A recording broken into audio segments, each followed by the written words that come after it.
Ni kidogo.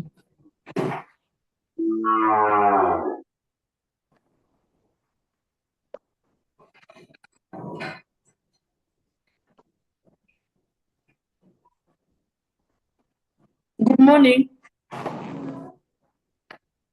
Good morning. Habari ya oh, imagine. Hata mimi ni Good morning. Good morning. Good morning. Mornings.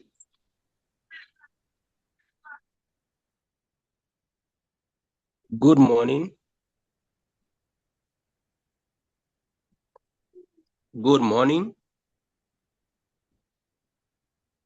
Good morning. My colleague Agnes is going to start off, but we need to call our colleagues. Let's call our colleagues ndio wakuje kwa meeting. Tuko 52 at least tufike at 360 ama 670 ndio tuanze. So give ourselves a few minutes to pick around. Yeah, to pick around 60 or 70. Just call our colleagues to the meeting. While text for WhatsApp tuanzie ndio tumalize mapema today so na sasa. Na roho chafu. Ni roho chafu. Wewe unaimagine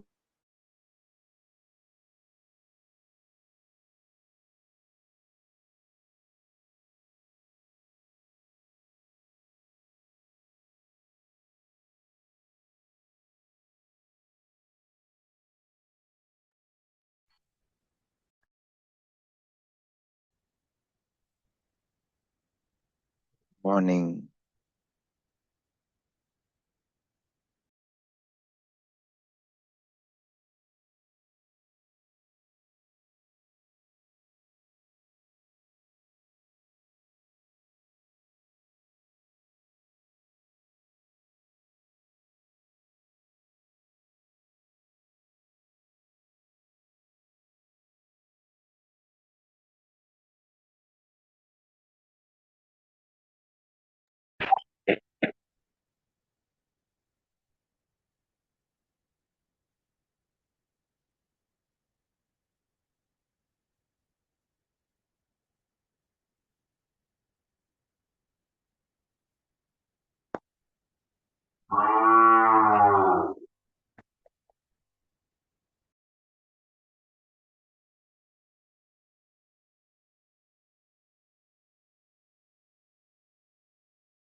Jima Mike.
but kutoka jana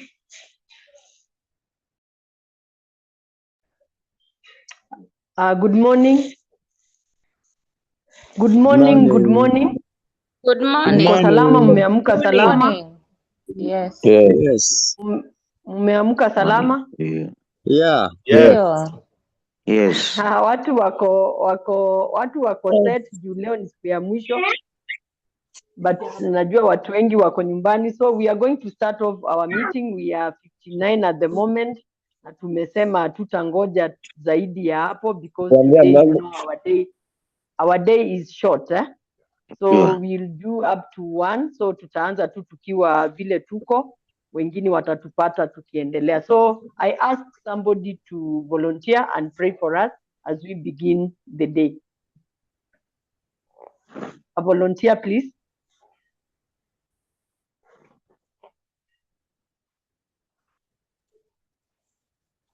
Julius Mutie, go Sawa. ahead. Yeah, good morning. Tuanzishie kwa maombi. Morning. Yes, tuombe.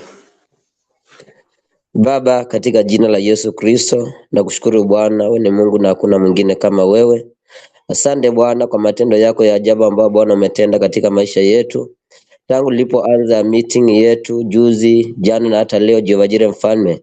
Tunapoenda kuianza tena Jehova, tunahitaji neema yako na nguvu zako.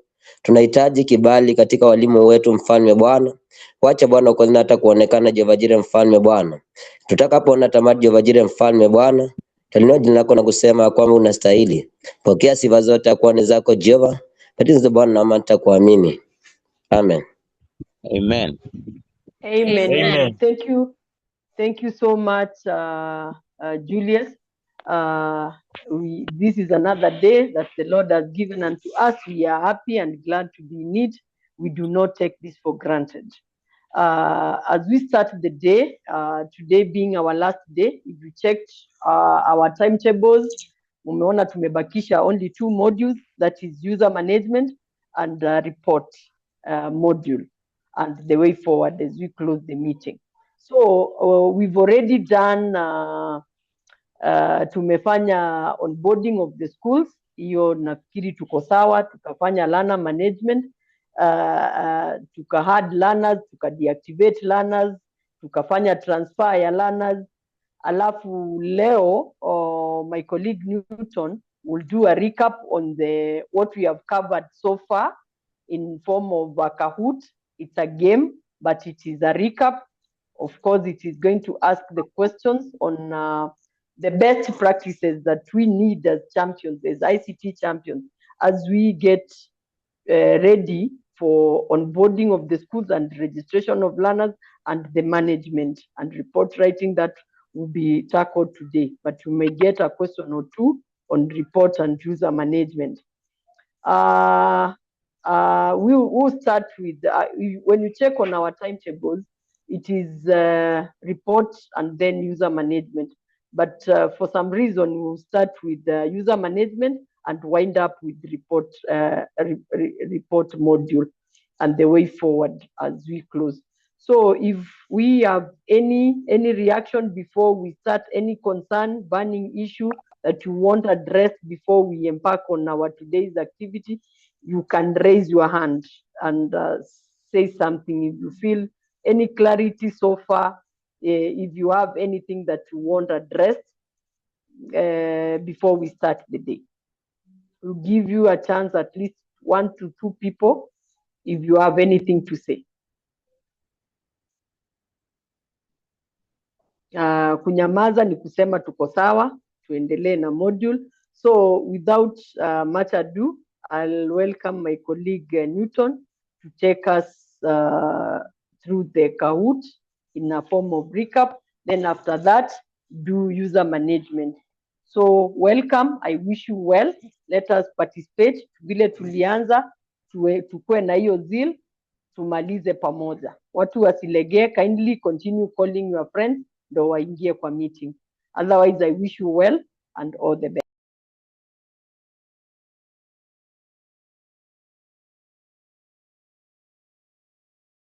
Good morning. I hope all of us are quite okay. Good Is that morning. beautiful so Good that we can be able to morning. start? And I hope all of us are ready for the day. We start with just a small quiz kind of. It's just a game. It's not much of a serious activity, but the good thing about it, it will be able to assist us in having an overview of what we have trained about, so that we can be able to see, are we good? Are we rating ourselves? So I hope all of us will be able to get the game. It's a simple game. Just a minute as I do the numbers. I hope it's just a simple recap that is there for us. So it's a simple game. The good thing with the game is for all of us to enjoy. So I hope everyone will be able to enjoy the game. Once you join the game, unaweka nickname yako ama jina yenye unatakanga tukuite. Najua everybody ako na name yake, fantasy name yake. Just put your fantasy name there. Then share the link on the chat. Just go to the chat, click that link, and input your code from there. So I hope all of us will be able to join the game. It's a question. There are several questions. The first 10 questions are what we call the true or false question. So the true or false questions are around 10 or 12. I can't remember the number. And then the other one, a multiple choice question. The question will give you around 20 seconds to answer the question. I will try to read as much as possible the questions. But for those using the laptop, they'll be able to see the question and answer. For those using the phone, tutakuwa tunaona kulingana na screen yetu, tutakuwa tunaona the colors from our screen. So utatumia colors for the true and false question. Utakuwa kama saizi for red, utakuwa unapata red ni true, blue ni true, ingine red ni false. Then the other multiple choice will be having true, false. So there will be A will be red, B will be blue, C will be orange, and then green will be there. So all of us can be able to answer the question. So once you join the game, utajiona hapa kwa screen. So ukijoin game, utajiona hapa kwa screen. So kama uone jina yako venye umeenta huko in my screen, bado hujajoin game. The faster you answer, the more point you get. It's about one. You need to select the correct answer, and then you need to answer it very fast. So it will be giving you your positions. So it will be giving position 1 to position, I think the last position, I think they are on 44 or 40. So it will be giving you a position. So it's a continuous game. From question 1, when you underscore the highest, at a part up, then it goes accumulating those points until the last question. So I'm hoping everyone can be able to start with the game for all of us. Ndio tuweze kujoin pamoja. It's a very simple game. It will be asking what you have learned. It is a recap of what you have learned. So I hope all of us can be able to join. Tusiwe na ghost runners hapa. Unajua kuna wengine wanaweza kuwa ghost runners, aliachia mtoto asikizangi hapo kwa sitting room, yeye akaenda kufunga ng'ombe, yeye akaenda kufunga mbuzi, akaenda kuchuna nzoo, akaenda kwa shamba kuchuna nzoo, na wengine wakaenda kuchuna mahindi. So I hope watu wako hapa. So let's join the game, and wait for everyone to join. You are 14 of us. I'm waiting for around 40. Let's join around 40. We are 80 of us. I wish the 80 number of us can join. Yeah, don't watch. Let me share again. Pin iko kwa screen yangu hapa. If you are able to see, pin iko hapa kwa screen yangu, but I will share it again. Here it is. Just join. Put your nickname tu venye unataka kuitwa. Ndio join saa tuone. And then we don't talk. Wengine wajua na joining wanaanza kuanza wakiwa around in the group. Once the game starts, you just answer in your own screen as you go on. You'll be seeing your points as we go on. So let's join. Let's wait for everyone to join ndio tuanze. It start pamoja. You can't start before anyone. So itakuwa inaenda pamoja.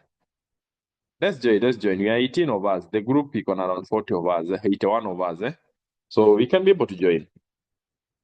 It's on the chat. The link is on the chat.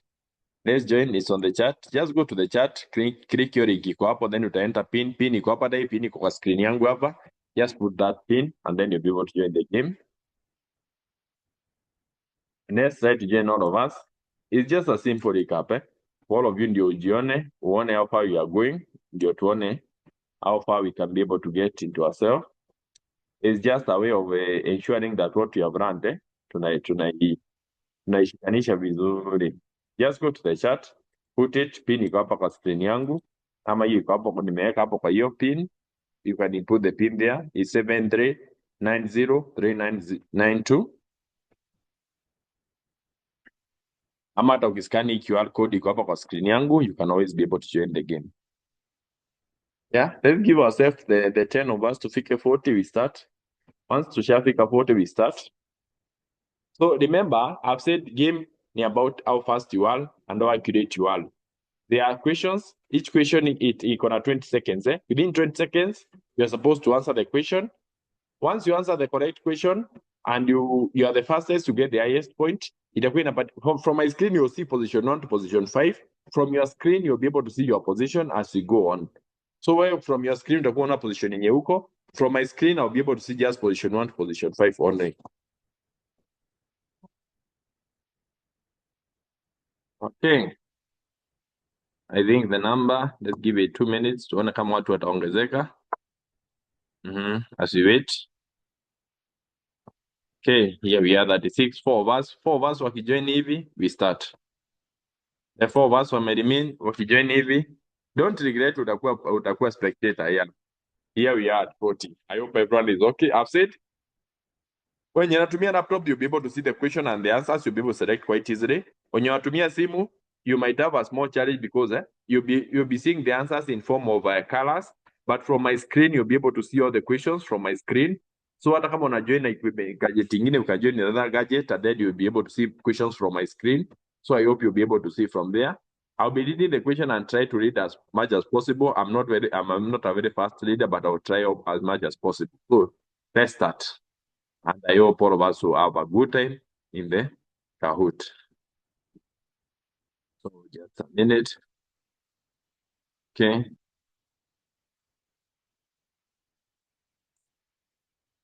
I need to just do something. I need to put participants up and you need to commute. Let's start.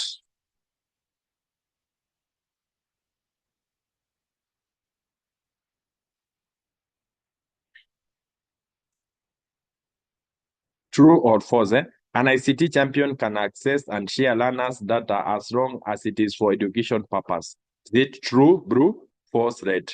An ICT champion can access and share any learners' data as long as it's for education purpose. Blue, red, true, red, false.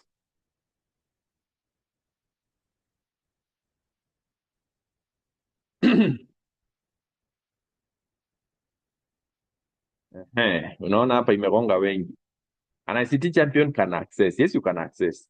Yes, you can share any learner's data as long as it's for no, we said you need to share it with the legally approved people, not for education purposes. Someone may not come to you akwambie hii data nitatumia for education purpose, then you share the data with him. There must be an approval, or they must be what is it called, a consent, an approval. Remember, someone anaweza toka anywhere akuje kwa shule yenu akwambie mimi nataka hii data ya shule yenu for education purpose. Does he have the authority to use that data? What is the purpose of that data? So they cannot be able, as long as there is no authorization, they can't be able to do that. So you can access, I know, as a research champion, and you can share. But who are you sharing the data with? Let's start with there. So I think most of us have gotten it wrong. Let's see nani wamekuwa. Here the scoreboard. Kim ndiye ameamua kuanzia. You have Kim, you have J. So these are the scoreboard. We start from there. So ensure imesema ni accuracy na fastness. So here we are. Unaona Kim alianza very fast, so alipata 87. Now wengine walipata correct, but they took some time before answering. Let's move to the next question. True or false? Biometric data used for attendance system is classified as sensitive personal data. Is it true or is it false? Biometric data used for attendance system is classified as sensitive personal data. Is it true or is it false?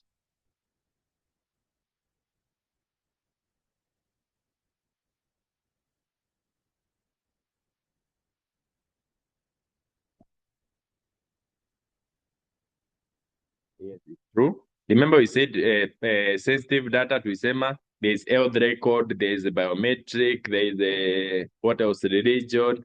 Those are sensitive data. Personal data tuisema ni kama nini? Kama name of the child, telephone number of the parent, hizo ni correct. So I think most of us got this one correct. I think that's okay. Scoreboard, yeah, you can see now imechange. Kuna watu wameshake hapo mbele, lakini Kim ameamua ndiye anashikilia hapo juu kabisa. Let's move to the next question. True or false? Deleting a digital file from a computer automatically guarantees a secure disposal of personal data. True is blue, false is red. Deleting a file from a computer automatically guarantees secure disposal of personal data.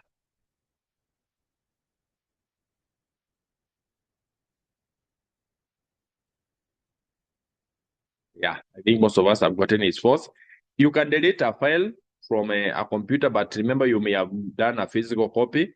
Remember all of us, some of us do physical copies. It's not a must tutakuwa na digital copy peke yake. Some of us tunakuanga na haitangwa nini? Hiyo physical copy. So deleting only is not the only way you can be able to delete a personal data. So scoreboard, Kim ameamua kushikilia, but hapo chini kuna mashaking zinaendelea hapo. You have Baha, Stage, and One, and Kabebi wamekuja hapo. This is scoreboard. I think the two Baha and One wamekuja kama risers. Let's go to the next question. True or false? The Data Protection Act 2019 applies to both physical and electronics record. Is it true or is it false?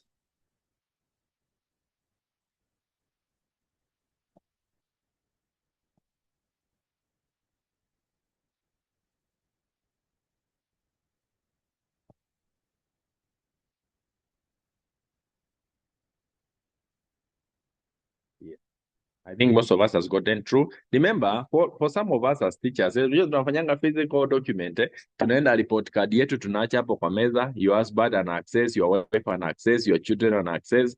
Unaenda record zako za shule unaacha hapo kwa meza. When your guests come there, they access them, they can look at them, they can see them. Haya, umefanya counseling ya mtoto, the document that you have written ama the book that you have written unaenda nayo kwa nyumbani.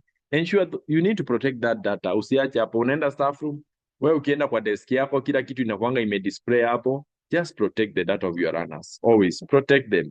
Wengine wetu watakuja kwa meza yako wachukue data wapige picha hiyo. Wewe ukimark mtihani ya watoto wataka kuchukua video zao post kwa social media yako. Let's protect the data, the physical data. So I hope all of us are okay. Let's see the scoreboard. Nothing has changed much. Our top 5 positions inaendelea hivyo. But kuna top participants wenye wameshinda the 3 question. And this question I think ilikuwa challenging. Let's move to the next question. True or false? A school may collect any amount of runners information as long as it might be useful in the future. Is it true or false? A school may collect any amount of runners information as long as it might be useful in the future. Is it true or is it false?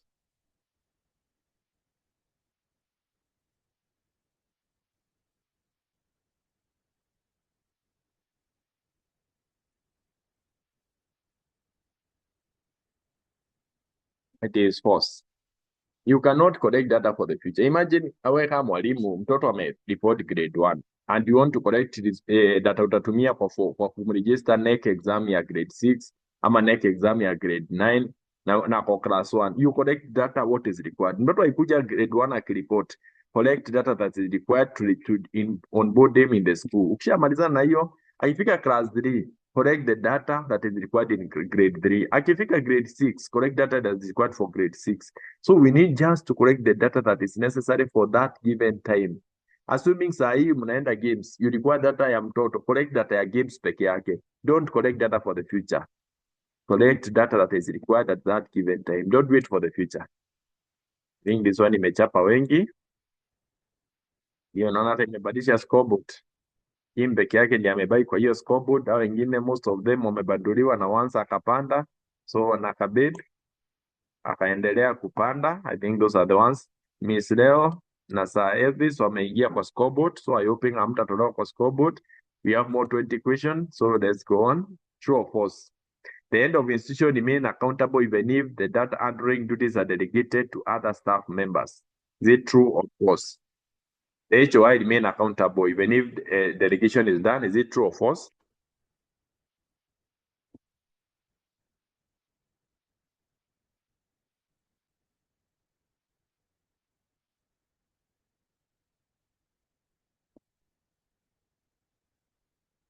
Yeah, I think most of us have gotten it through. HOI ndiye accountable. Sio usipate powers ukishapatiwa account na HOI umsaidie.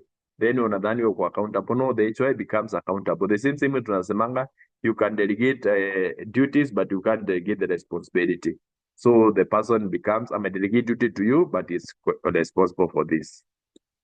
Okay, scoreboard. Not much. I think the scoreboard remains the same. True or false? Sharing student examination result publicly for marketing purpose may constitute unlawful processing of personal data. So sharing examination result publicly may constitute unlawful processing of personal data.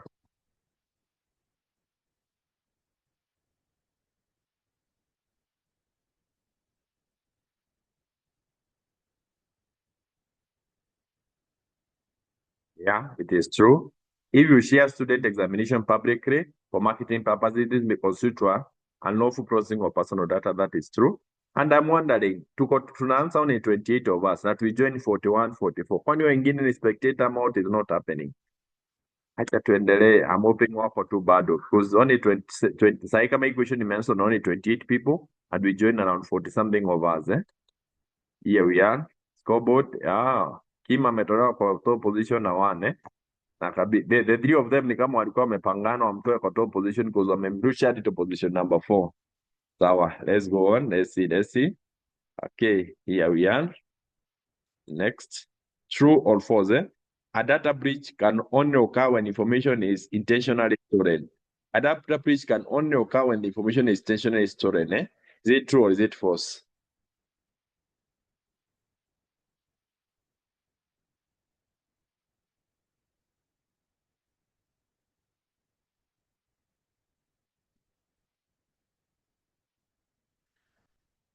Yeah, it is false. Information can be intentionally stolen. 1.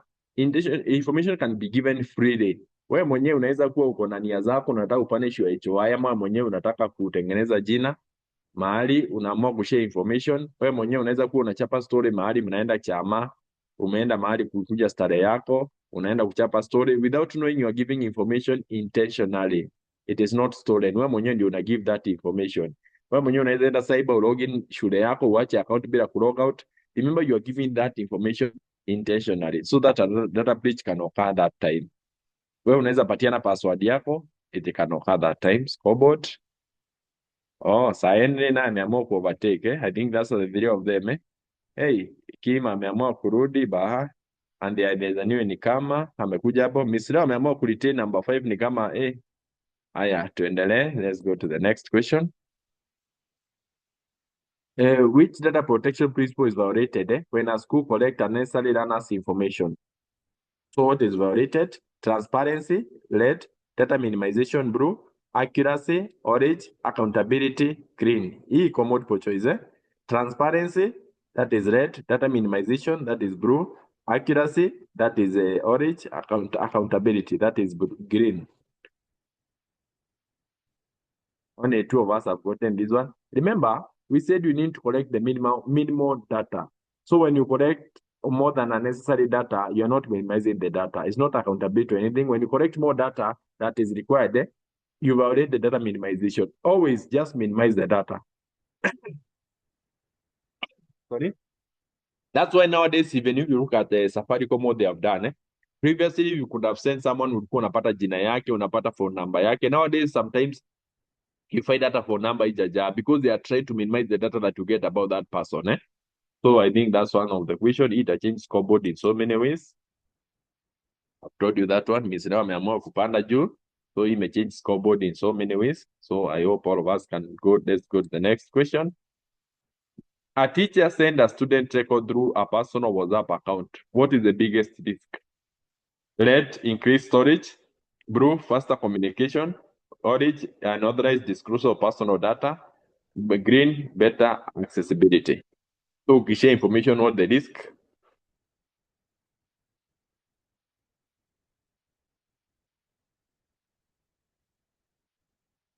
Yeah, I think most of us have gotten this one. Another disclosure of personal. Yes, ukishare na WhatsApp, ujui WhatsApp iko na kina nani, ujui WhatsApp itaforwardiwa kwa nani. So just there's that part of it. Let's go to the next. Let's see the scoreboard. Here we are. I think Miss Leo ameamua Saene hapo hapo, Kims hapo hapo. This is the top 5 position on a change in between themselves. So here we go. Let's go to the next question. Which of the following is not a sensitive personal data? Which is not sensitive? Religion, biometric information, counseling record, admission number. So religion, red, biometric information, blue, Answering record, orange. Admission number, green, which is not sensitive personal data.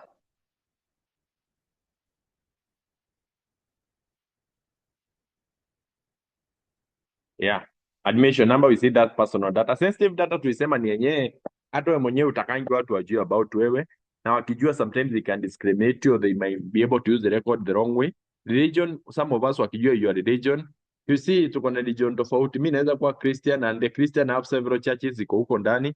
That may be bad, but when take information the same way, cancelling record the same way, but admission number, that's a personal information. That's the information that inakuidentify kama wewe mwenyewe. Kama ni Agnes, that personal information. Kama ni Newton. Kama admission number yangu ilikuwa 20 kwa shule yangu 20. Nikiandika admission number 20 here, 20 this one, napata ni Newton. So I hope all of us are able to see that. Let's see the scoreboard. Yeah, the changing, nimekwambia changing hapa. Hakim Prince amekuja hapa. He has come in the scoreboard. Miss Dawa ameamua sasa acha display the men wenye wamekuwa hapo. Let's move to the next question. Which should not be the first false action and suspected data breach? Which should be the first action and suspected data breach? Ignore it, delete all the file, report, and escalate according to the procedures. Notify the student directory. What should be the first action when a suspected data breach occurs? Should you ignore it? Should you delete all the file, report, and escalate according to the procedures? Notify the student directory. So the correct answer is a report and escalate according to procedure. Sorry for that. I think ni changanya pisho nikisoma. Naweza kuwa imechanganya wengi. Sorry. Scoreboard I think imechange. Yeah. Service ameamua kuchukua top position. Okay, let's move to the next question. Which is the main purpose of a role-based access in Kemis? Improve internet speed, reduce storage cost, limit access to authorized users only, increase users account. Which is the main purpose of role-based access?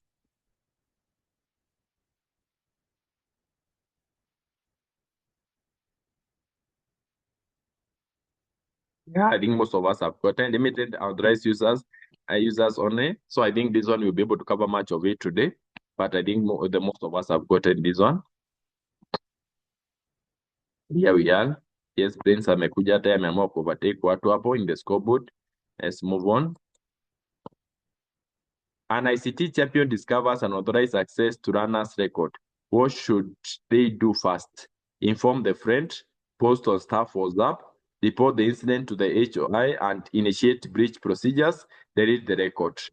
What should you do as an ICT champion?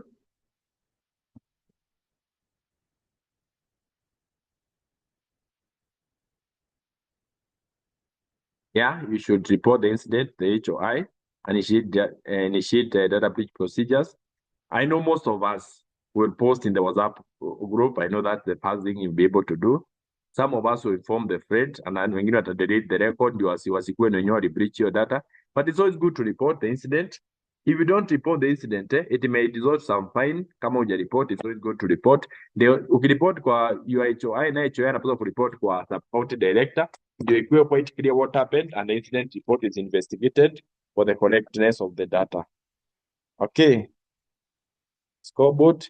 Yeah, here we are. Kuna watu wametolewa kwa scoreboard hapo. You can see from this one. So Saenis amekuwa hapo. That's the scoreboard. Okay.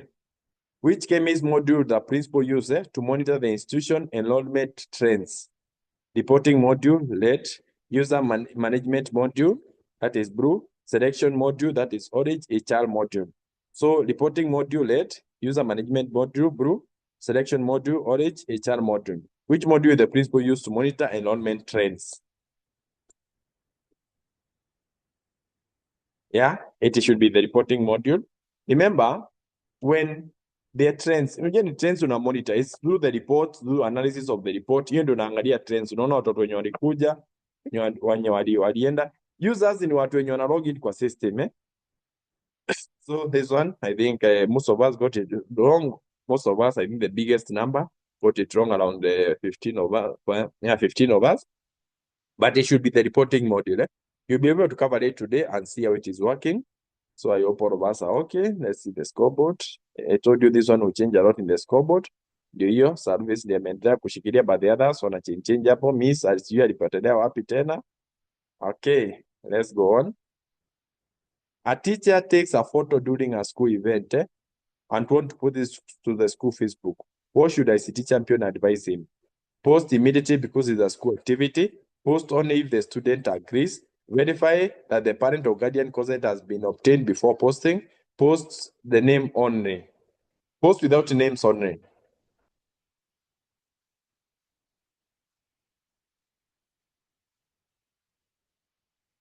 Yeah. Most of us tunaendanga activities. So when we see some teachers taking photos, we say tukienda activity, the first thing you're supposed to do, tengeneza form za consent.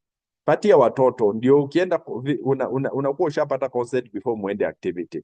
Ndio ukienda activity, if you are posting something uko na consent from the parent. Wacha watoto waende nazo nyumbani, wacha upatiwe consent, ndio ukiendelea kupost, there is no challenge at all. So you should verify that the guardian, remember ni minors tunadiu now, the guardian must give consent before posting. So here we are, the scoreboard ndio hiyo. So Elvis ameamua maintain the top position as we go on. So I hope all of us are doing okay on that. So let's see the next question.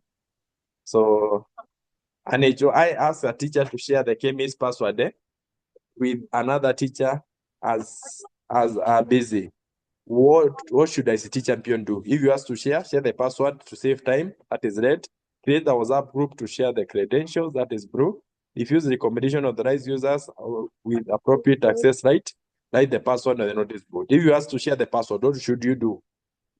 Share the password to save time, create a WhatsApp group. Okay. You should always be able to refuse. If you ask to share, always you should be able to refuse. And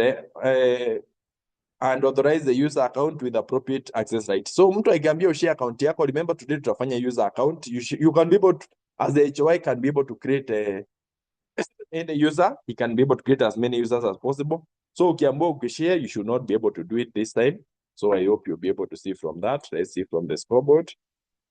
Here we are. Saa nne ni kama ameshikilia hii position, hataki kuiachilia. Okay, let's move. We are now almost the last quarter of the question. Let's see. A parent asked for a copy of personal information the school owes about their children.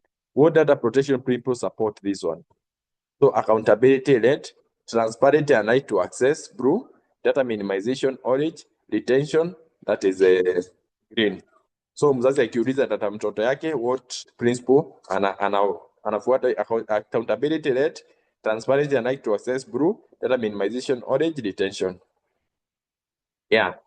Each person has a right to information. Hata wewe mwenyewe, let's start with, if you go to be treated in an hospital, you have the right to ask for this medical. Akikurecommend dawa, unaweza mwambia ni ugonjwa gani umediagnose, what is the record, what is everything, anakuandikia everything to data because you have the right to information. The same way, mzazi akikuja shule yako aitishe data ya mtoto yake, he has the right to information. The same way, hata ukienda kwa bank yako sahi, uitishe statement yako ya bank, you have the right to information. The same way, if you are anywhere your data is being processed, you have the right to information. Hata ukienda kwa employer wako sahi TSC and you are dismissed, you have the right to information to get the information why you are dismissed, what was the case, how everything goes on, everything. You have that information. Hata sahi ukienda kwa HR wenu from the TSC, you have the right to get all your pay slips, you have the right to get all your data. That's your right. And if they deny you, you can be able to prosecute them. So I hope all of us are quite okay on that. Let's see the scoreboard. Here ndio scoreboard iko hapo. Okay, let's move to the next question. Teacher report losing a flash disk containing the learner's record and parent contact. What can be the first action? What should be the first action? Buy a new flash disk, red. Report the incident immediately as a potential data breach, blue. Wait to see if it is found, orange. Ask student to discuss it, not to discuss it.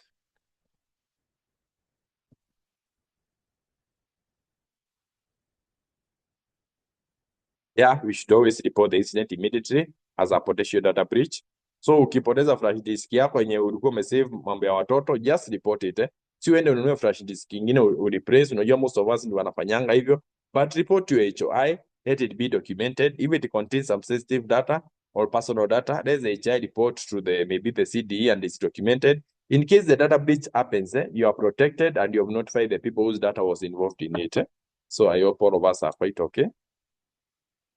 Scoreboard ina remain the same. I don't know kama competition imeisha. Okay, let's go to question number 20. During a school onboarding, what document should be used to enter the school official school name? School stamp, that is red. HOI ID, that is blue. School registration certificate, that is orange. Last KCP result, that is green.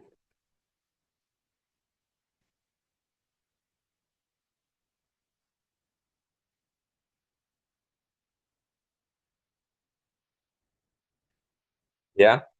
We said when doing the registration of the school, you should use the school registration certificate. Vejina inasoma kwa certificate ndio tunaenta. Hakuna mahali tunatumia teacher ID hata kidogo. Hakuna mahali tunatumia stamp ya shule. So everything is, hata kama ni phone number ni ya shule. Jina ni ya shule. Everything belongs to the school. Hakuna kitu ya teacher tunatumia hapa. Tunatumia vitu za shule. Kama namba ni ya shule, email ni ya shule, everything belongs to the school. Jina unaandika venye inasoma kwa certificate. Kama jina yangu inaitangwa Kambu Primary School, naweka Kambu. Usianze kuenda mandoido hapo naweka comprehensive. The name as it is in the certificate ndio tunaenta. Na certificate tunapatiwa na the Ministry of Education. Most of them zinachukulia kwa CDE. Hakuna certificate, don't use the next certificate because wengine wetu wanataka kutumia next certificate kuregister shule. We are using certificate as it is given by the CDE ama inapatiwa na Ministry of Education kitambo venye ilikuwa inapatianwa, na sasa hii link inapatiwa na CDE's office. So use that one. Okay, scoreboard. Nimesema competition ni kama imeishaisha. Let's move to the next question. What is the most important outcome after successfully admitting a learner into the system? So the parent received an SMS, learner receives a report card, school receives approvals from the SCDE, the learner is assigned the unique learner identifier. So after successfully admitting a learner, what was the most outcome?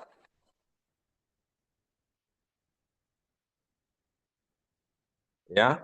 Remember, when you register a learner in the system, the first thing ukishamaliza is successfully pale chini inakupatia nini? Learner anaiseniwa the unique learner identifier. Hiyo ndio unapatiwa. So I hope all of us have seen. So the school receive approval from the CDE. Even the approval is from the CDE for the school registration, not for the learner. Learner unakumbuka, learner usha register shule na ushamaliza kuregister shule, so you are registering the learner. You need to acquire the unique learner identifier. Okay, scoreboard. Yes, you can see Jake ameamua ku overtake one. There's no much change on the scoreboard. Here we are. Okay. A parent arrives with the learner's URL transfer. What should the receiving school do first? 1. Admit the learner immediately. Enter the URL and search for the learner.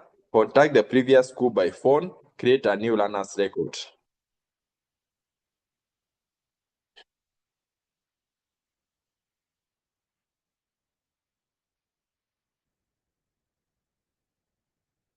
Yeah.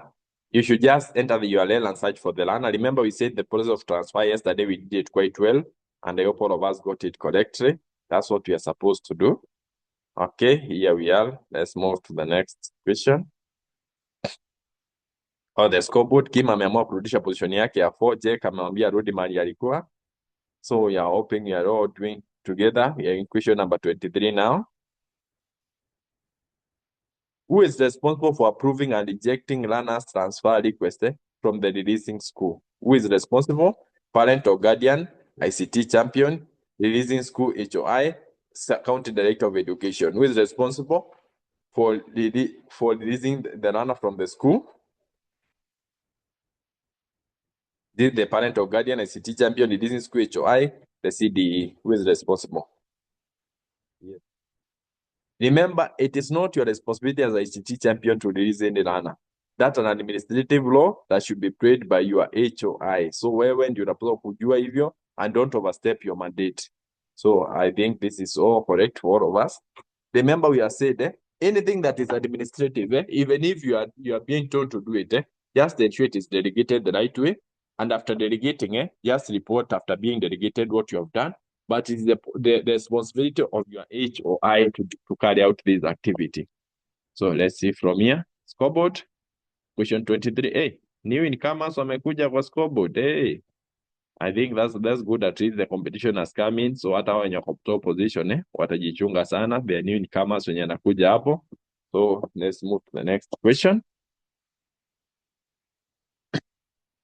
Which email address is recommended when registering a new school user? Official school email, shared cyberscape email, any student email, parents email. So ni email gani unapaswa kutumia kwa shule?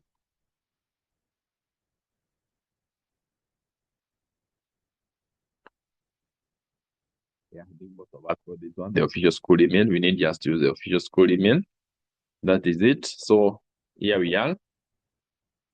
We are in question number 24. Let's see. I think Sir Henry anashikilia bado. Sir Alex. So Alvis, So Sir Alvis ndiye anashikilia. So just a minute.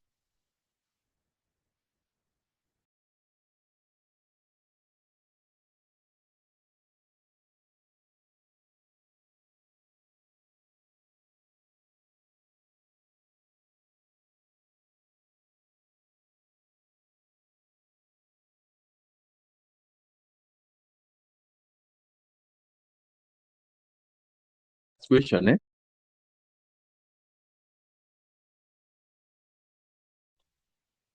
So let's go to the last question. Let's see the score. This is the scoreboard.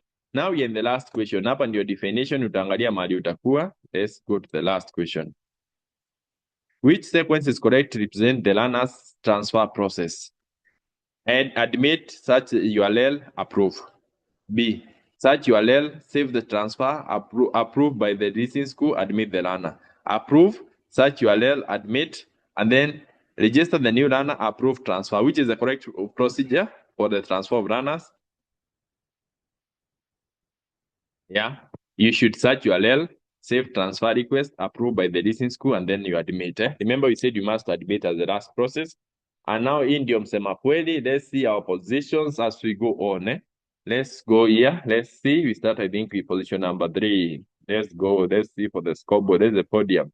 Position number 3, we have Devi. Position number 2, we have Brains. Position number 1, we have Sir Elvis. And then position number Mark, and then once ni number 5, and all the others, the cheerleaders, tunajiona mahali tuko, tukichia wengine, tunajiona mahali tuko, as we cheer the others. We see ourselves, all of us, we see ourselves. So, up to there. Just a minute, up to there. I think we have seen ourselves. Hata mwenyewe umejiona mahali uko position kwa position yako. So, I'll just welcome my colleague. Madam Agnes, just a minute. I welcome my colleague, Madam Agnes, to be able to give us some remarks on the position and congratulate the winners. And there's just a minute. I stop sharing my screen, and she'll be able to congratulate the winner. Congrats for everyone who has participated in the game. It was a great game, and all of us have been there. So let me welcome my colleague, Madam Agnes, to start to congratulate the winners.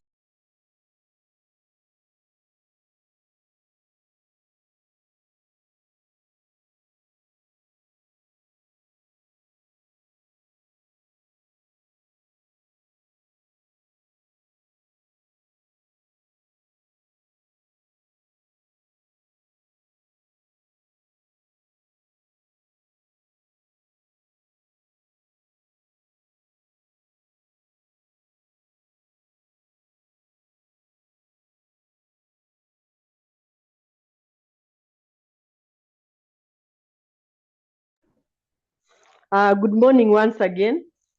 Good morning. Good morning. Good morning. Good morning once again. Good morning. Good morning, champions.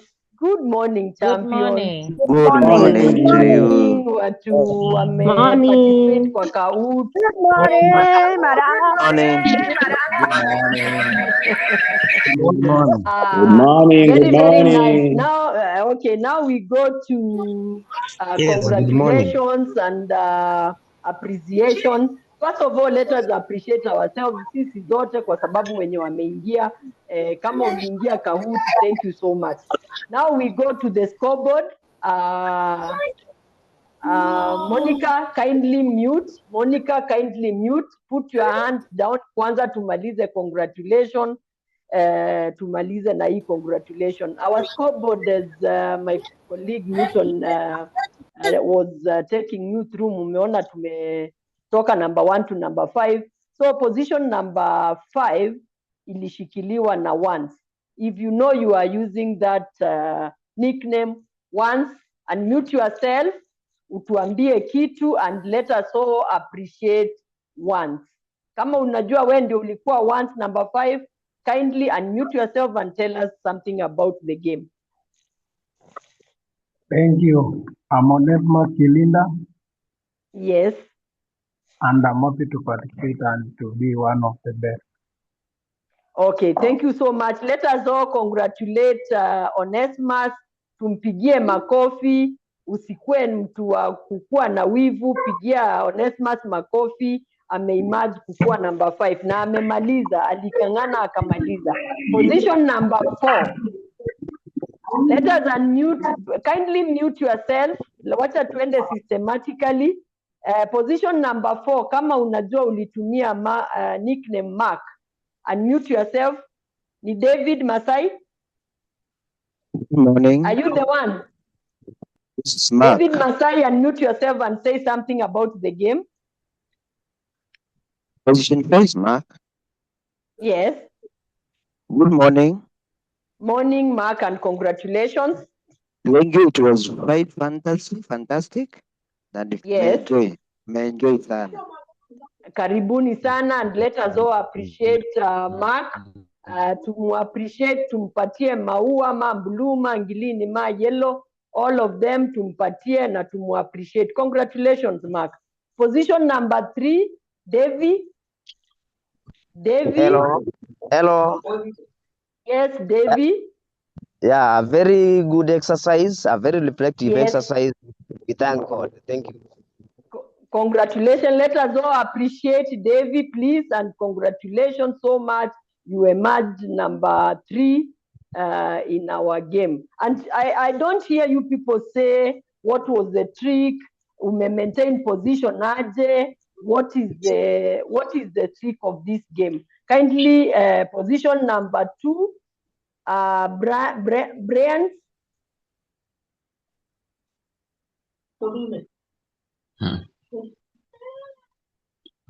Nani alikuwa anatumia nickname ya Brand?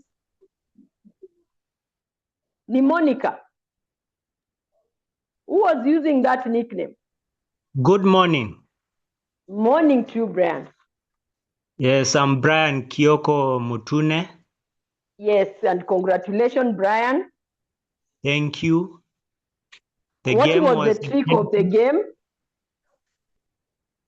What was the trick? The trick was listening. Yes. Mm-hmm. And then quick reaction. Okay, thank you so much and congratulations. Let us all appreciate Brian for emerging number 2 in the game that we have just finished. And this is something that you can use with your students. And now to position number 1, Sir Elvis mwenyewe ndo huyo ameemerge number 1. Congratulations, Elvis. We want to hear you. Please unmute yourself and talk to us and tell us the trick. Ulijaribu sana, maintain your position for a long time. So Elvis, please, Elvis, unmute yourself and talk to us. Morning to you. Good morning. Yes. First of all, I want to thank all the participants. They put on a spirited fight. Actually, I was at a loss because I lost the first question, and then I managed to come up. So as my colleague has said there, it's all about speed, and you use you could listen to Newton, and then at the same time you just look at the screen. So my trick was to use 2 gadgets where I could see the questions on one and use the other one to answer. So thank you, and it was a good race. Thank you.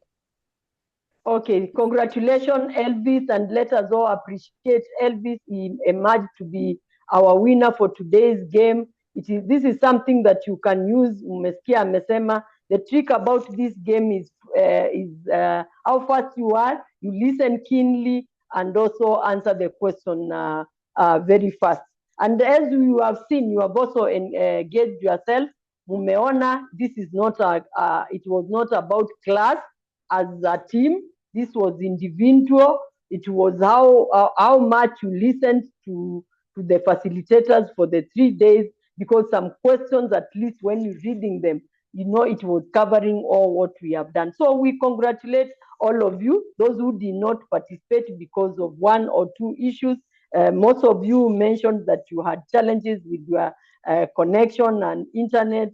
It is still not a problem. You are also winners because you anticipated to join the game. So we wish you well and thank you so much for those who have won, and congratulations. And this is something that you can use. And again, when the questions are asked and answering, you know, from the answers, you could also gauge yourself. There are things that were not mentioned in class, and this is just what we are going to do on the field. When we go back to our stations, this is what we are going to do. We hope and trust that you are going to relay the correct information about Kemis, because if you lose a flash disk and then report or even post on WhatsApp, this is what exactly, if this is what you grasp, this is what you will tell your colleagues. So we wish and hope that you relay the right message as taught by the facilitators, and you are not going to mix things so that we can be on the same board. Otherwise, thank you so much. I want to hand over to Newton so that we can look at the program and see what to do. Otherwise, I wish you well and thank you so much. Thank you so much. I hope all of us are having a wonderful time and you're enjoying the start. It's a good start. You need to start differently. Sorry, I'm running out of a quote. So I hope all of us can be able to start correctly and be able to enjoy the classes as we go on.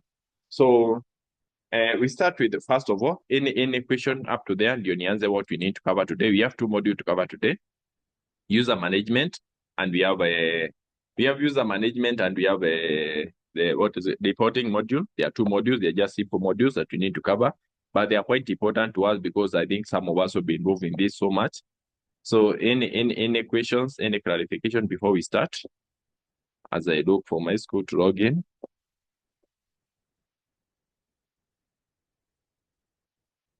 So having no question, let me share my screen. Just a minute.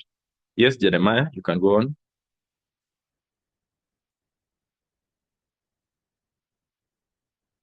Jeremiah, you can unmute yourself and go on.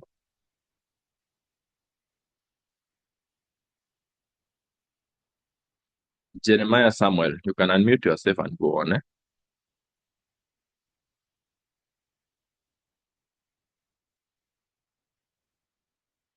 Okay, let me share my screen. I hope it was not a question.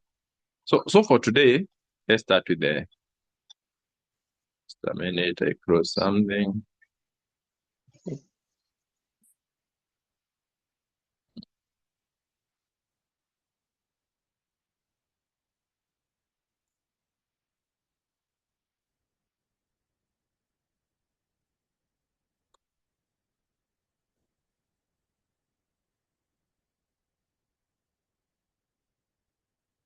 So we start here. One of the things we need to discuss is a user management. And when we start, we need to ask our question for some question first. 2 questions. Why do you think we need some users in Kemis? And what challenges will you be tackling when we say we need users? Remember, we have used Kemis for some time, and when Kemis is being developed, it's looking at the part that is now from the previous system. That is Kemis, and from your own experience as you use the different system, why do you think we need the user management in Kemis? Let's start from there. We can be able to answer from the chat. Why do you think we need user management module in Kemis? to provide accounts and up-to-date data, accurate and up-to-date data, to provide accurate and up-to-date data, Catherine. Any person, why do you think you need the user management module? Why do you need that? You can type on the chat why you need it as per your own thinking. The user management module in Kemis, why do you need it? Eh?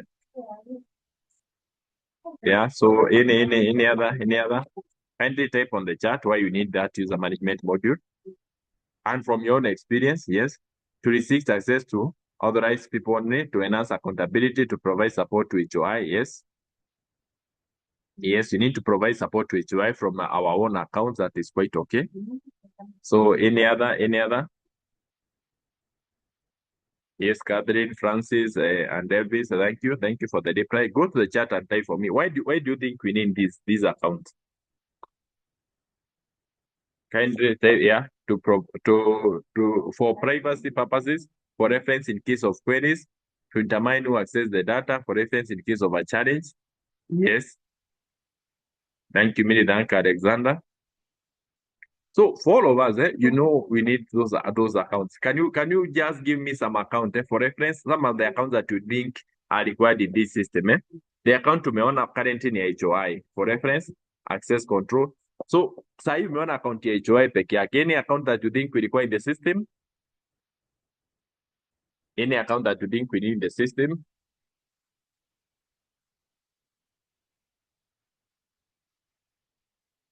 To improve and fasten data entry. ICT account. Yes, we need an account that belongs to the ICT person. That's one of the accounts we require. Any other account that you need? Yes, for accountability. Any other account that you think we need in the system? Yeah, to control access by authorized person. Any other account that you need in the system? Yeah. A games teacher account. Yeah, there's a games teacher account. Yes, that will be required. So, class teacher account. Yes, we need an account for the class teacher. Okay. So let's look at one. One, the importance of user management. When you say user management, let's just explain.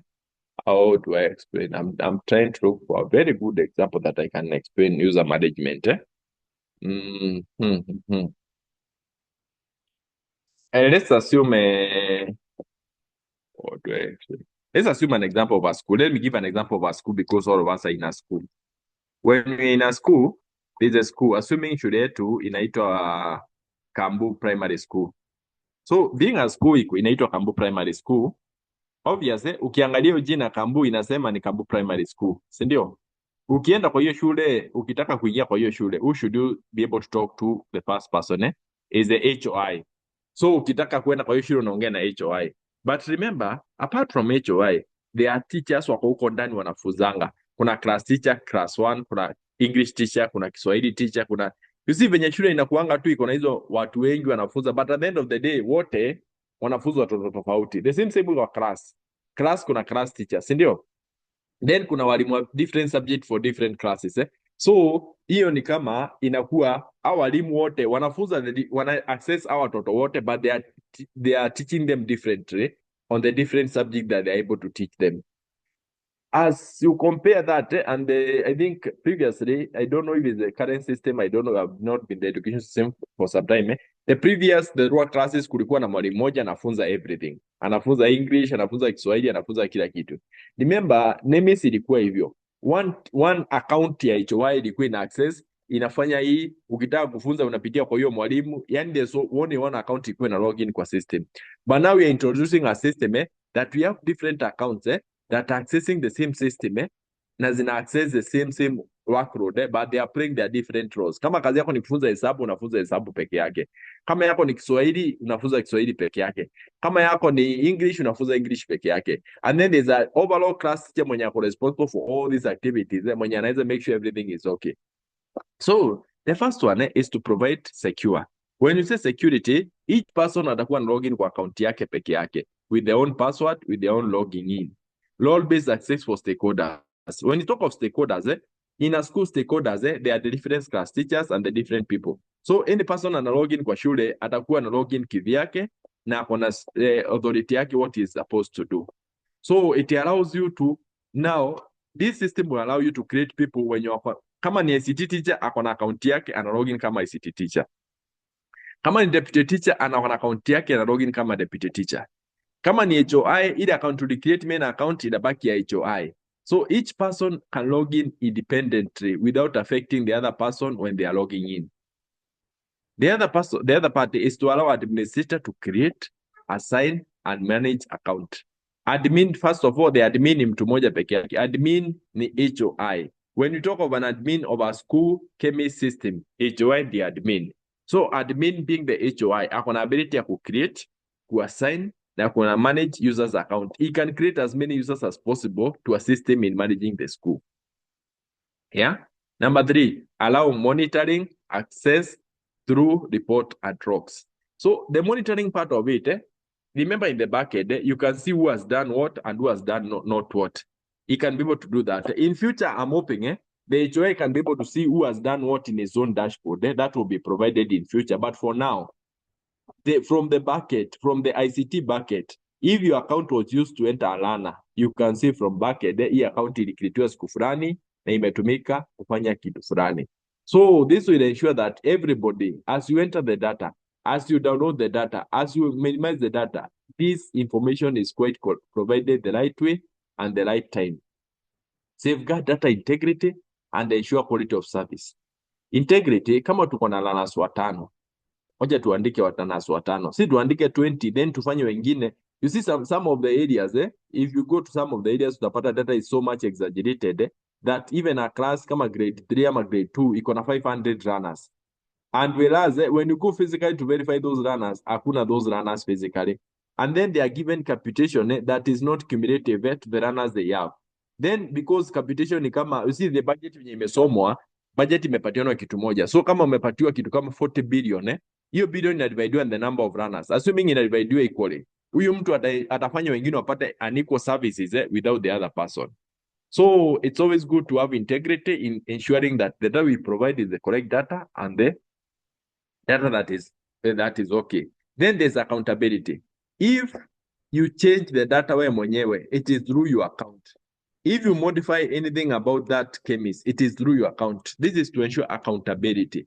We don't do anything out of saying mimi niliambiwa nifanye, si mimi nilifanya, wewe ndio ulifanya, hao ndio walifanya, huyu ndio alifanya. No. Now we are saying, we say it is about accountability every time.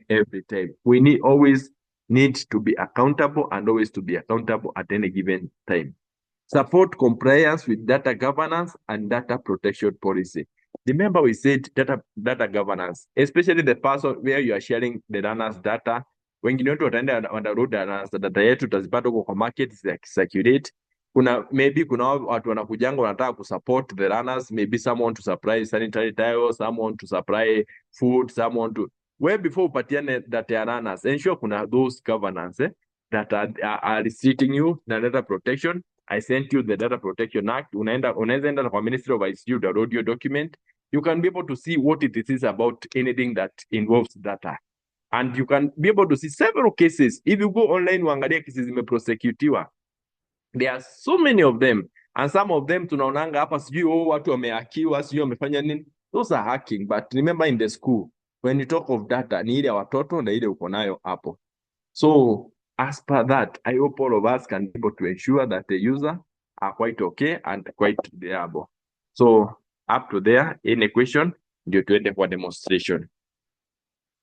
Any questions, any clarification as you go to the demonstration part of it?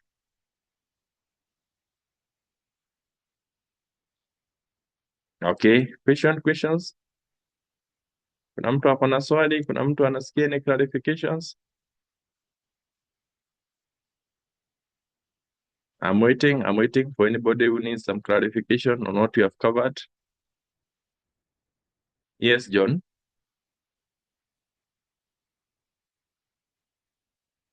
John, you can go on.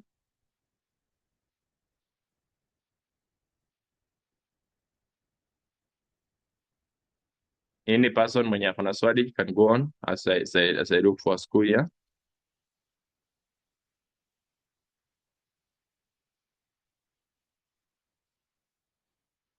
Okay, inakaa hii class inaelewa kabisa. Here we are.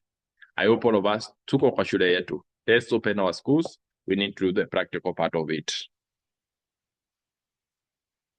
Tukishafungua shule, I want to see from your reaction. Tukishafungua shule, let's ensure tumefungua shule zetu. Are we in our schools already? Wenye wako wamefungua shule, just open the school to decreate. We go to our school now. We need to do the practicals.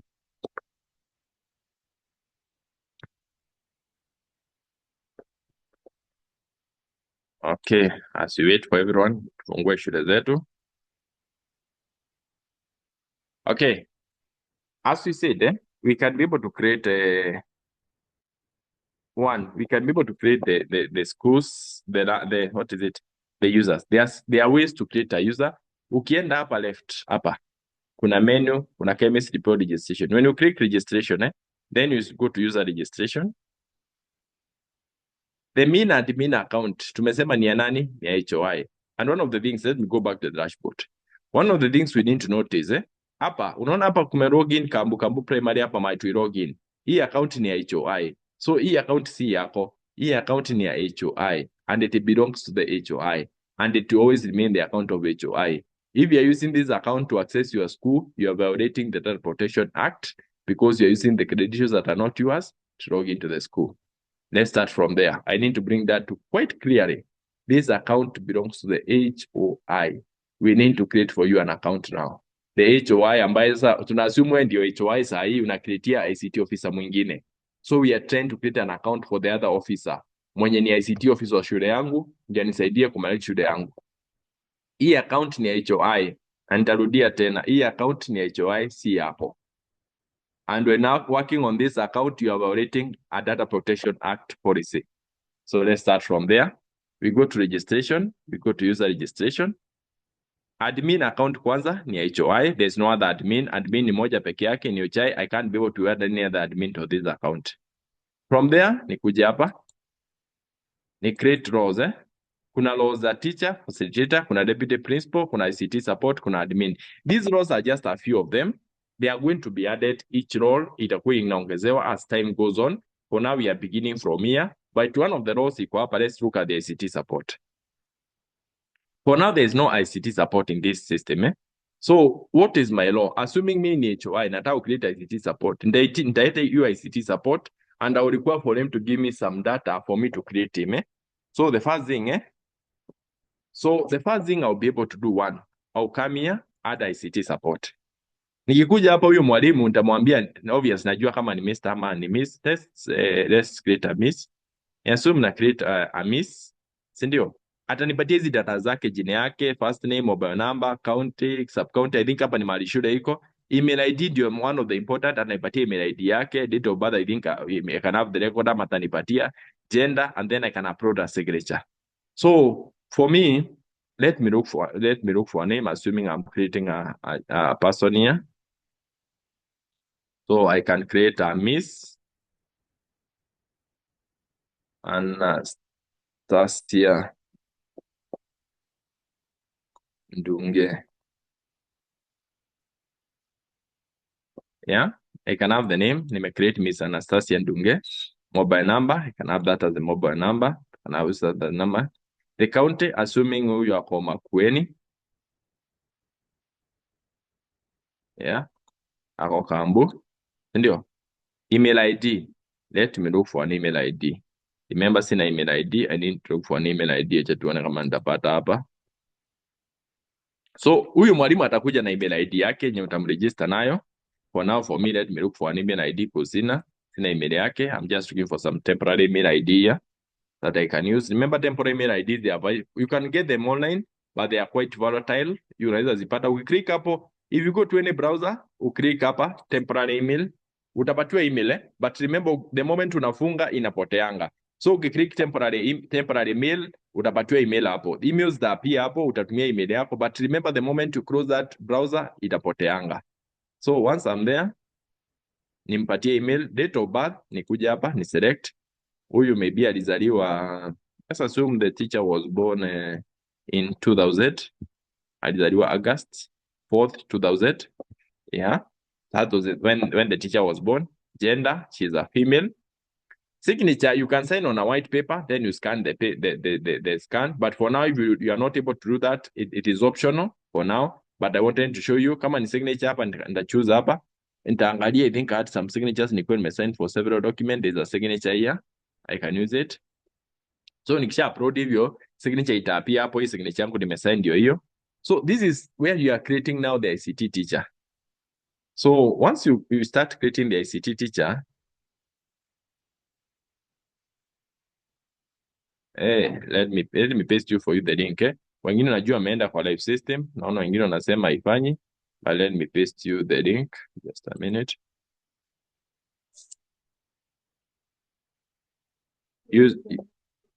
Yeah. Okay. I think even Agnes and pasted for you when you wanasema haifanyi.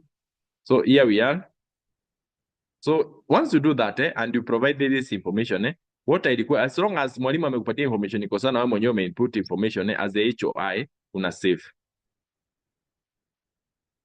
So inasema nini? User details successfully saved successfully, si ndio? So when I come here now and look at this when I come here niangalie hiyo ICT support.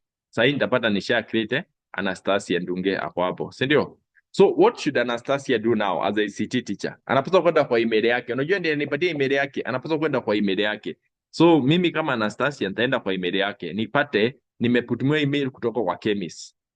Si ndio? Inasema Kemis sign up, si ndio? Nifungue hiyo email kama Anastasia. Si ndio? Iniambie, dear Anastasia Ndunge, your account has been created successfully on Kemis ELP. Please use the credentials below URL through the URL here training, obviously nafungua nayo and enter the body following credentials. So Anastasia atakuja hapa aseme training.kemis.go.ke. Ameambiwa click hapo, but you can click kama utumie hiyo link. Akuja hapa, akuje login. Akisha kuja hapa atachukua email yake ambayo ndio hii ya Anastasia, si ndio? Akuja hapa, apaste here. Then akuja hapa, ile password ametumiwa hapa yeye mwenyewe kama Anastasia, akuja ichukue hapa. Once is there, he takes it there, paste hapo, click login. Ataambiwa change password. Remember tulisema password inatumwa ya kwanza ni one time. Kuna hizo requirements ziko hapo, nikisha fulfill zote, unaona the moment naeka. So unaona kama saa hii nikiweka capital letter ina change, si ndio? Nikiweka small letters ina change. Haya, nikiweka special character ina take. Nikiweka namba inaweka, ikishafika namba 4 inachukua each character. So I can be able to do this. So ikisha match ya juu na ya chini, I update the password. So inasema updated successfully. So mimi kama Anastasia nitakuja hapa nichukue email yangu tena, si ndio? Si nisha update password yangu. Nichukue email yangu tena, nikuje hapa, ni paste hapa. Nikuje hapa, niweke password yenye nimeweka. So niweke hapo, ni login. So mimi kama Anastasia ICT support si ndio? Nitakuwa hapa nimelogin kama sasa niko Anastasia na niko ICT support, nimelogin kwa dashboard yenye iko hapa. Dashboard nimelogin ndio iko hapa. Si ndio? Then if I look at it, hii dashboard yangu na hii dashboard ya HOI, if I look at it, huu ni HOI wa hii shule. Si ndio? Hii dashboard ya nani? HOI. Hii dashboard ya nani? Anastasia. Sio sisi zinafanana, ni kwamba sasa hii nimelogin kama Anastasia. Sija login kama HOI. Hii account tumesema ni HOI, hii ni Anastasia, ICT support. Mimi kama Anastasia, ni delegatiwe kazi ya kueta lana. Si ndio? Nikuje hapa, huyu ndio lana moja tuko naye. Niamue, hii ndio kazi nimedelegatiwa na HOI wangu. So I'm given that work by HOI. I say naeka lana. Bernard Kituku, select, I say Kenyan, country of birth alizaliwa Kericho, alizaliwa Londiani, sex, I say is a male, date of birth of Wirana na enter. Kuzi kazi nimepatiwa na HOI wangu, nimsaidie kuenter learners because I'm using this account for that purpose. He is not an orphan, disability no. niende Kenya nichukue identity and birth certificate, have the birth certificate number there. I can say the level, I can say ako grade 4. I can say that is a border. I go next. I assume the parent details. I can say the parent details. Monica. Mm. Mm. Mm. I can have the mother, select the ID, national ID. Can have the national ID number there. Mother, I can choose that one. I can be able the phone number of the mother there. I can add and save. Nikishafanya hivyo, ni confirm and save. So details successfully saved. Nitakuwa nimeongeza Bernard Kituko kwa dashboard yenu na nimeongeza Anastasia ndiye anafanya hii kazi. So Anastasia ikifanya hii kazi, HOI wake ambaye ndio huyo hapa, si ndio? Yeye atakuja, let's refresh the dashboard. Let's refresh the dashboard hii. So HOI yake akienda huko anapata nini? Huyu mtoto Bernard Kituko ameongezwa kwa list na obviously aliongezwa na Anastasia, and my work is quite easy because natumia account yangu na HOI ako na account yake. So mimi hii ndio account yangu. No, sorry. It's not the account, just kidogo tu ni hiyo nyingine. Hii ndio account yangu. Kama Anastasia natumia hii, kama HOI wa Kambo so anatumia hii ingine, and we can be able to see from the system. These are two, they are different users for different schools and they are using the logins ziko sawa. So up to there in equation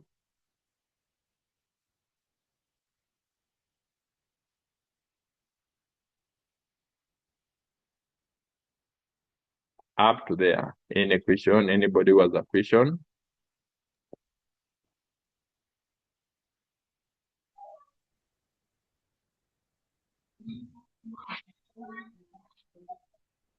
So are we digesting ama ni class imenyamaza tu?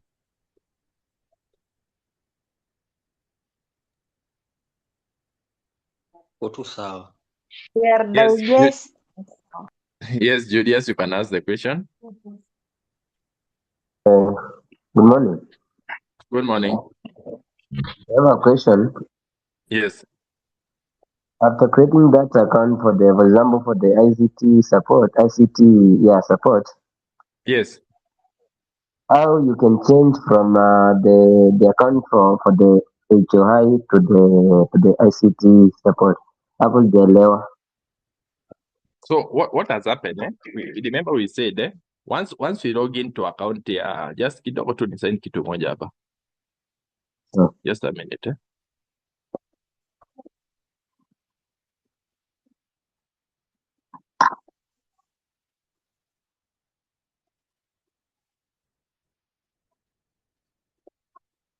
Okay, tulisema remember when you are creating an ICT support tulikuja hapa kwa HOI account tukasema you come here, tukakuja kwa user registration, si ndio? Once we click that tuka create hapa, tuka create ICT support so we added kama sahi huu ni moja, we can add another ICT support here.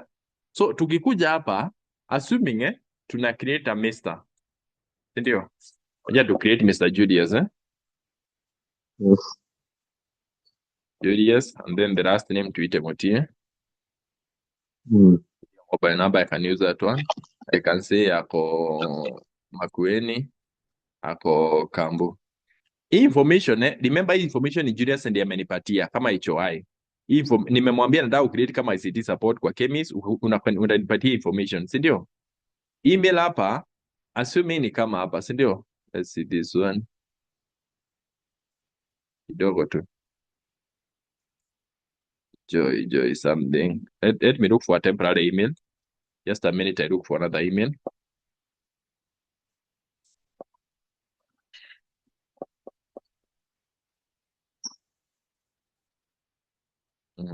Let me check this one kidogo tu, ineta email ingine.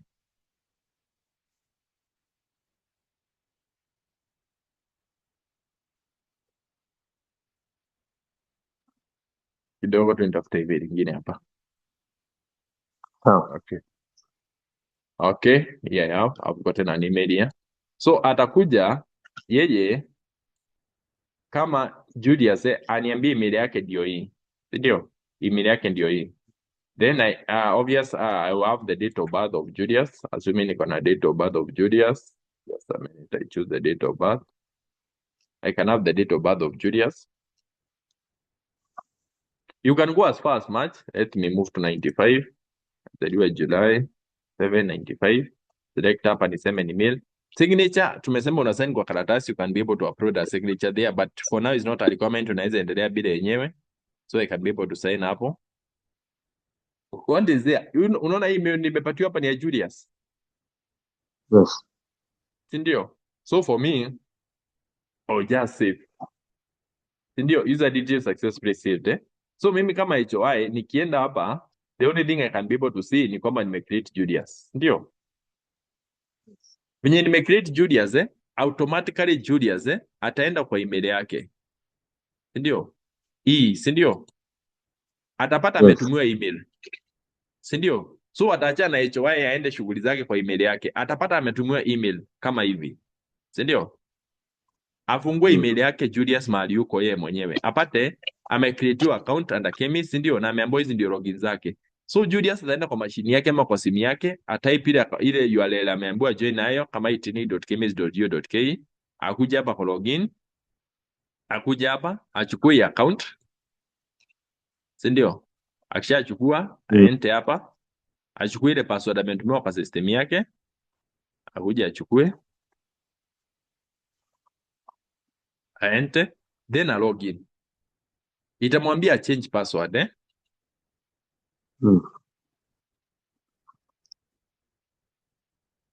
So ata change password. So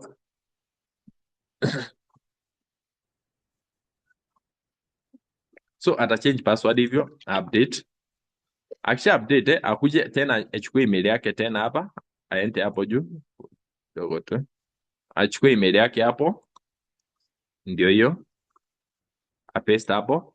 Then akuje hapa. Akuje login. So yeye kama Julius ata login kama hapa, si ndio? Sasa atakuwa amecreate account yake ama login kama Julius. That's why he is able to login kwa account yake kama ICT support. Haitaji account ya HOI ku login. HOI ako na account yake na ame login. Remember, when you look at this one, let's do 3 screens. Julius ame login hapa, si ndio? This huyo. Nasasi ame login hapa, si ndio? Then there is this one, ambaye ni HOI ame login hapa. So kuna huyo HOI ame login, Anastasia ame login hapa, Julius ame login hapa. Different people wanaweza login kwa shule, the same school, and they can be able to see the same data and they can assist the HOI in doing their work.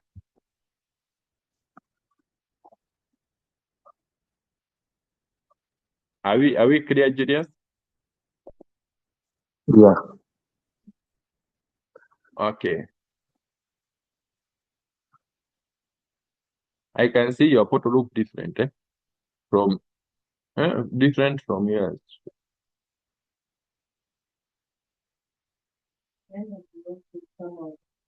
So, Onesmus, have you created an ICT teacher? You see, we said, Yona ya account tulisema hapa, and I insisted the first time. Now, remember this one. Hii kitu itakuwa shida kwa wengi wetu. Wenye wamezoea kuretain account ya HOI, unamweka hostage, unamwambia nipatie pa. Hii account ni HOI na umwachie tafadhali. Ukitaka kufanya kazi yote, mwambie mimi nataka unicreate kama ICT teacher.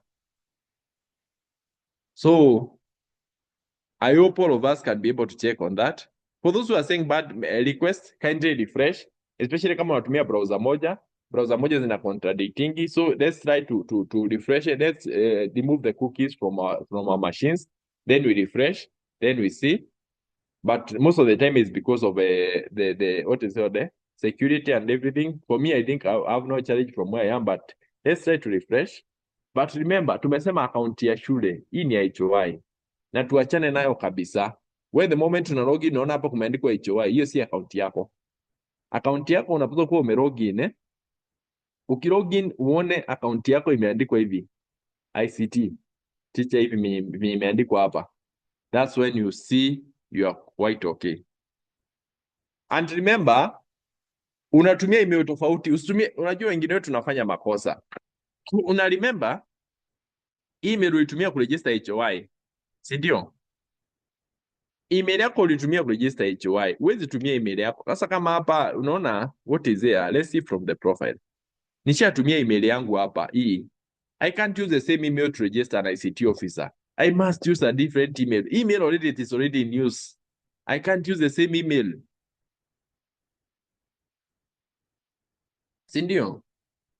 Tumesema don't use the same email yenye you. That's why I'm saying kama una shida na email kabisa, just go create a temporary email kwa browser yako hapo, utapata email utatumia. So I hope all of us are okay. I will repeat, but I want all of us to agree. Always tumia email. Kama sasa nikienda utumie email iko hapo already. Hii email already iko na HOI. So what I need is a different email from the one I use. So you can ask your colleague utumie email yake, unaweza tumia mtu mwingine utumie email yake. You can't use the same email.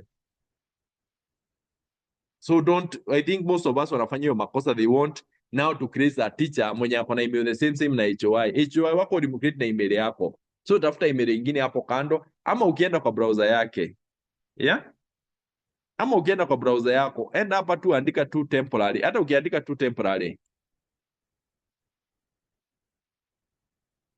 Ukiandika tu temporary email, uklik hivi, si ndio? Itakuleta hapa, si ndio? Isha kuleta hapa uchukue hii temporary disposable email. They are just emails zinakuanga zinacreatiwa na system tu automatically. Itakupatia temporary email yako kwa easily. So utapata email kama sasa hii nimepata email. Then ukope email uitumie, email zako zitakuwa zinaapia hapa chini. But once you cross hii browser, hiyo kitu inapotea kabisa. So kama uko na shida ya email, just create a temporary email. But for anybody anasema, especially when unajaribu kutumia the same email yenye ulitumia mwalimu, you can't use the same email yenye ulitumia mwalimu na unataka kutumia the same. Okay? So we have said, here we are. As the HOI, mimi nimekaa kwa dashboard yangu, nimeregister shule yangu, imeapproviwa na CDE, nikapata kila kitu. But remember as the HOI, siwezi fanya kazi ya kuenter learners. Si ndio? Hiyo itakuwa kazi ngumu sana kwangu. Si ndio? So one thing I need to do, I'm requiring an ICT support kunisaidia kumanage shule yangu na kunifanyia hizo kazi na mdelegate yanga kwa system ananifanyia. So what am I supposed to do? As the HOI, I'm supposed to come here, nikuje kwa registration, nikam kwa user registration. Remember, the first account utaona hapa ni admin, of which ni ya the HOI yenye alicreate wakati alikuwa na create shule yake. Hii ni admin. Apart from that, there are different accounts. I can be able to see a teacher, neither a teacher or facilitator. They are on the process of more definition. I can add a deputy principal from the list. I can add the deputy principal from here. I can add an ICT support from here. Kama nimeongeza hii naonyesha vile nitaongeza. I can add admin. Admin I cannot add because tumesema admin ni moja peke yake. I can't be able to add an admin in this system. So for me, I can add, maybe kama ni zero yetu yenye tunaplay, I can add ICT support. So nikikuja kuadd ICT support, nitaenda kwa hiyo ICT support nataka kumuadd, nimwambie nipatie some of the details that are here. The title, obvious najua ni Mr. ama ni Miss, first name, last name, mobile number yake, county I will check mahali shule yangu iko, then the date of birth, the gender and assign mahali na hiyo. Then I create him. Nikisha create, hii email iko hapa, yenye nimeweka hapa. Ndiye anatumia email yake hapa. And remember, don't you sasa hivi wengine tunafanya makosa na kutumia the same email wali create shule nayo. You can't have two emails and identify the same person. Hapa tafuta email tofauti. Kama unatumia hiyo nyingine nimesema, ukienda kwa temp mail unaweza pata email nyingine, unaweza tumia hapo. So once you do that, kwa email yenye umetumia hapa atatumia credentials zake za login kwa shule. So hapo ndiye anatumia credentials a login kwa shule. Once he is there, he can log into the school anytime na anaweza fanya anything that need to be done. Kama ana session in create, anaweza login kwa shule and she can be able to work on that school any given time. Any question, any clarification, anything that is not clear up to there?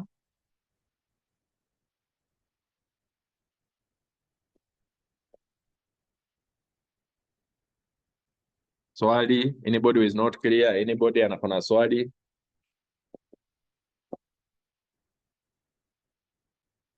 Here we are. You can raise your hand, you can be able to type on the chat kama uko na swali.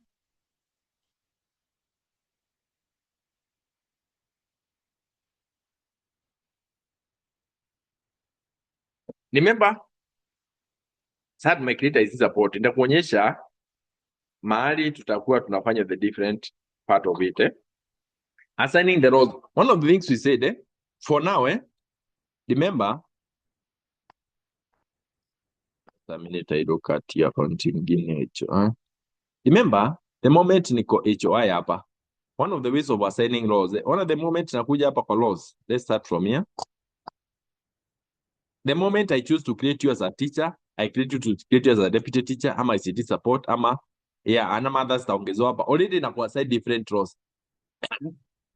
The roles for ICT teacher is not the same roles of a deputy teacher, is not the same role of a teacher. But the system is in a process of ensuring that all of us will have a way that the HOI can create different roles and either assign roles up.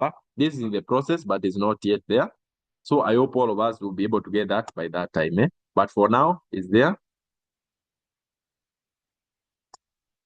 So for deletion of account, hapa ndio nataka tuende.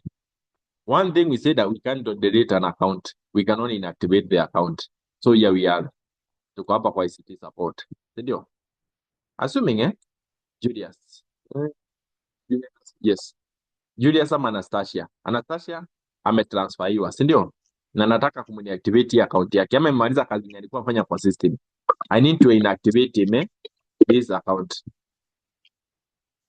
So, what is there? You come here, edit. Twende chini kabisa. Anastasia sahi ako active. What do I need? I need to inactivate him. Once I inactivate him, I save. So, Anastasia atakuwa saved successfully. So, what will happen? Anastasia ndio hiyo hapa. Atakuja hapa. Anastasia will log out kwa system. Then Anastasia will come later, maybe after some time, akuje. Si ndio? Ajaribu kulogin kwa system.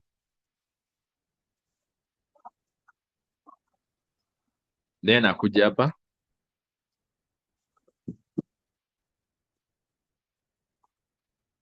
So akuje ajaribu kulogin kwa system. Itakwambia aje? Let's look at it. Hiyo email. So atakuja hapa ajaribu kulogin kwa system. I'm not sure. Yeah, the password. Ajaribu kulogin kwa system. Inakwambia details not found. So hataweza kulogin kwa system because the HOI ameenda kwa account yake akamu-inactivate. So akishamu-inactivate, anabaki hivyo as inactivated kama ametransfer ama amemove to another place. And it's always your right to say you inactivated. And you can even request for a change of password because remember password itakuwa inatumwa kwa email yenye ulitumia register. That's your personal email. So ukitransferiwa, you can always change the password. Na remember if they require change any password, lazima itumwe kwa email yako. So afterwards, maybe Anastasia ako aliactivate kwa alimaliza kazi iko. Then HOI akuje amuactivate tena. Si ndio? I make sure amemuactivate tena. So what will happen? Anastasia will come kwa shule yake a login. Okay, just a minute, I check on the password.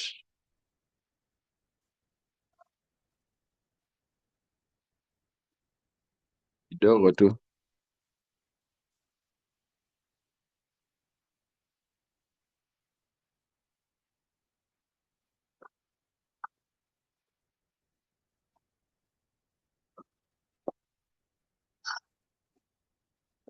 Kidogo tu ni change password. Kidogo tu ni forget password, niweke password yenye nakumbuka. I think ni nimecreate account mbili, moja imechanganya password. Kidogo tu ni request for a new password.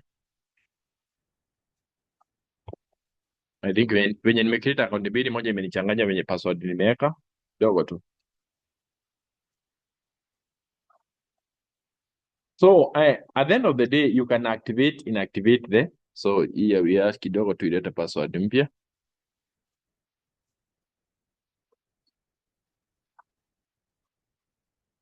Okay, here we are. Sorry, nimefresh before niangalie ilikuwa ishakuja. Okay, this the cover the email. Let me change this one. Just a minute niweke hii. So let me change the password ndio nikumbuke yenye nitakuwa nimeweka.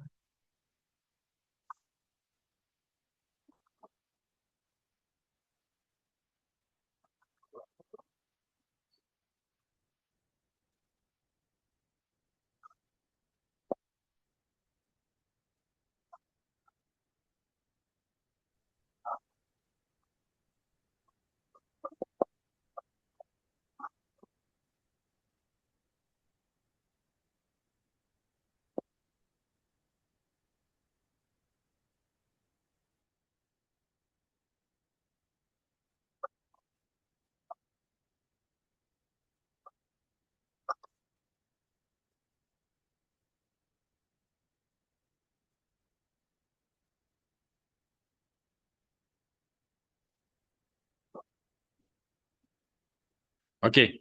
Here we are. Anastasia anaweza login for now, eh? Let's go to inactivate him again. So tukuja hapo kwa the HOI. No, sorry, that's Julius. Let's go to the HOI. Tukuje hapa. Tukuje kwa ICT support. Sasa ndio Anastasia ndio hiyo tu edit hapa. To move huku chini. To inactivate Anastasia. To save.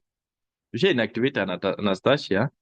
Then Anastasia akuja hapa kwa mashini yake. Ndio hiyo hapo hapa. A log out. A log out. Akisha log out Anastasia want to log into the school. So atakuja hapa. Ndio Anastasia. Akuja hapo. Akuja hapa. Ajaribu kulogin kwa shule. Here I am.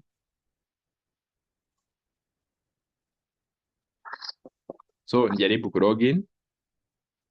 Okay, nime login kidogo tu. Niangalie kwa nini na login. You should not be able to log in. Just a minute. Kwa nini imekataa kuchange? Just a minute. So once you inactivate, inactivate Julius, sorry. Inactivate Julius instead of Anastasia. I was wondering why is it logging in. Let me inactivate Anastasia. What have I done? Ndakumbuka kambo kwaje shule nilicreate na ndakambo. Tuone. Kambo siwezi kumbuka email nilitumia. Let's see. Let's see this one.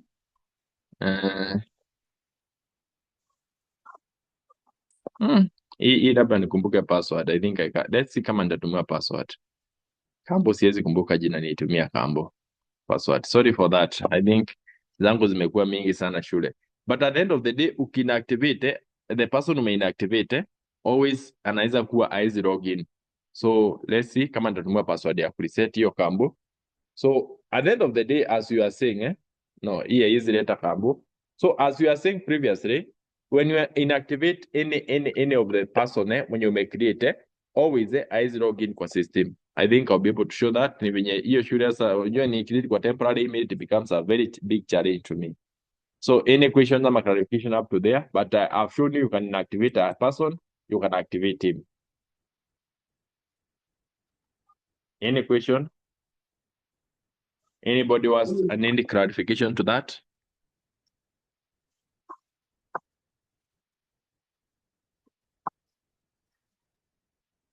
Are we good, all of us?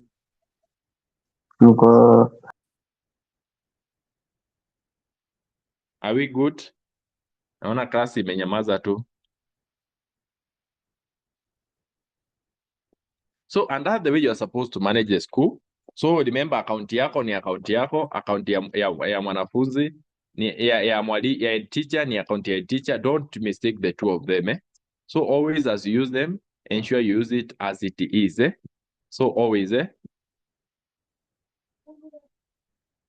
Mwenye nasema bad request, angalia email unatumia. Tumesema hatuwezi tumia email tutumia create shule na yenyewe. Elvis, are you? Yes, I see your hand is up. Yes, thank you. So earlier on you mentioned about monitoring activity. So yes. I meant to understand that the admin is supposed to know who has done what. Yes, that is what's supposed to be there, but it has not been activated on this admin. But there's a super admin from the back end. There are super admins that are there in the system that can be able to monitor the system from different levels. Okay. Yeah, but for now, what is there is the admins. The school principal will be able to see that in future. It's coming up. But for now, what can be done is they are super admin. Like now for us, as we sit here, we are super admin in the system. We can see what has happened in the system. So you can see exactly which account was used to perform which task. Yes, you can see which account was used to enter the runner. It was used from here, which IP address was used. That can be seen from the bucket. So as at now, the HOI will not be able to see that. No, HOI will not be able to see that, but it's coming up. It's one of the requests that was requested. It's coming up. Okay, thank you for that. Okay. Any other person who is not okay? Mwenye anasema akona challenge, remember tunasema email usitumie email utumia shule, just look for another email utumia. Yes, Peter. Can I please share my screen so that you can help me somewhere?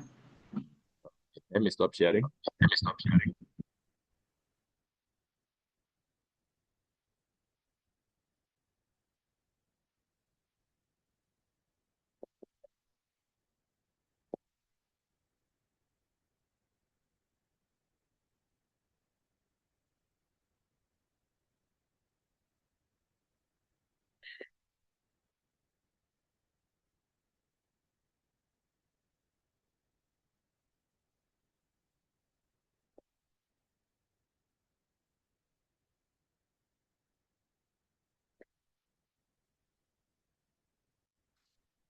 Any other person as Peter shares the screen?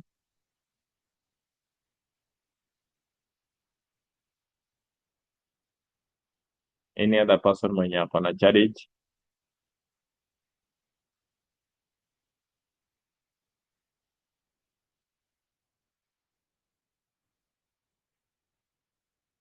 You are free, you are free. Any person mwenye ako na challenge, you're always free to ask clarifications.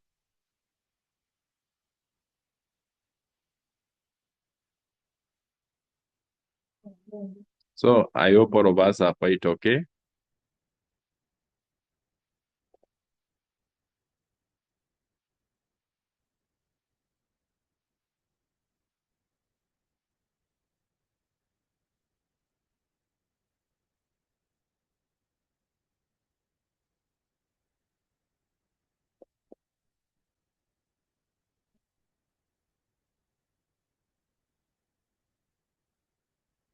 Peter, we are waiting for you. Any other person ako na challenge?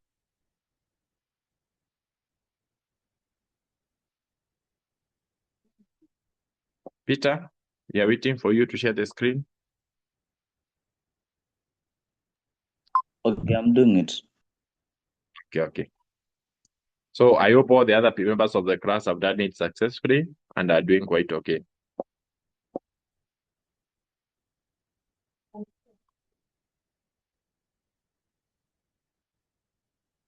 It's a very simple process, but ensure wewe usitikie kudelegatiwa kazi kama hauna, si ndio? Kama una akaunti yako, wewe ukienda kwa HOA anakuambia nataka uniandalie na anachukua hii akaunti yangu, hii ndio password. Mwambie I can show you how to create a user. Muonyeshe au create user, kupatia akaunti yenyewe mwenyewe, utakuwa in control of it. Don't use an account ambayo baadaye itaenda controversy, this was done, this was not done. HOA ikisha ku create, that will be okay. Wewe utatumia akaunti yako, utaweza kumanage akaunti yako, and most of the things that you have seen are quite possible using your account. Only a few things we said from ICT person, the officer mwenyewe, you can't be able to do some of the things that are administrative, but for you the other activities, most of them you can do from your account quite easily. So always ensure that you are all doing it okay, ndio tuweze kufanya hivyo.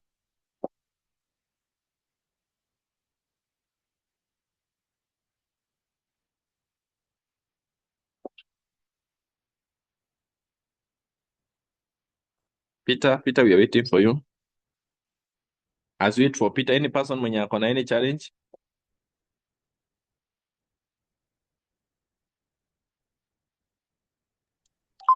Okay, my laptop is misbehaving, but the problem was on the HOI's dashboard, I have no learners. But on the ICT champion dashboard, I have 16 learners. You have? I have 16 learners. When you go to the total active learners kwa HOI, ukiopen unapata learners hapo ndani? Kwa HOI hakuna. Ukifungua the total learners unapata learners huko ndani? Total. Just a minute. Yes, they are in. Maybe it's a challenge of the system in fetch data from the backend to your side to the front end, which is sometimes affected by the network, but as long as unafungua unapata learners wako hapo ndani, it's okay. Okay. You need to open, ukipata kama wako kwa dashboard, ukiopen, are you finding the learners hapo ndani as they add with their numbers? Yeah, wako ndani, I can find them. Yeah, that's okay. Thank you. Okay, having gotten that, I think Paul, I think your hand is up. Yes. Yeah. My dashboard has gone. I can't trace it. Mm-hmm. So because now actually I'm lost because I had mixed up the emails. Mm-hmm. So now please help me to go back to my school. So ulikuwa umetumia email moja for the two ICT teacher and the school? But like and exchange with my friend and the passwords they have lost for us because we cannot even access our school totally. See, if you go to the school you can recover the password. Ukienda pale tulisema pale kwa kulogin you seme forgot password. The password will be sent to you, another new password will be sent to you. Okay. Just go to login, then forgot password, enter the email address hapo, then a new password will be sent to you. Then I reset it. Yeah, then you reset it by yourself. Utaenda kwa email yako utapata hiyo password hapo, then you reset the password. Thank you. Because now the recovery part of the password imebaki to your hand. This is one of the good things in the system. You don't need to call you happy jogos, you happy reset your password. We mwenyewe una reset mwenyewe, inakuja kwako. Sawa, see, we can go for tea break and then we come for the final recap, final out the reports and then we finish the day. Let's go for tea until 11. Once we are back here at 11, tufanye final part of it and then we enjoy, because it's a Saturday. I know most of us have some activities they need to carry on. So let's go for tea. Then at 11 tupatane hapa, at 11 tupatane. Let's come on time. Ndio kama ni 11 tufanye 1 hour 15 minutes and 20 minutes tumalize. So that we don't stay. Tukikuja tumechelewa, unajua sasa tutakaa hapa sana for such a long time. Let's do 11 at 11 we are all here back. Kindly. Ndio tumalize siku mapema. Sawa, let's enjoy our tea. Let's meet you at 11.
Ghi mau mình một đồng ấy. Mau mình một đồng ấy.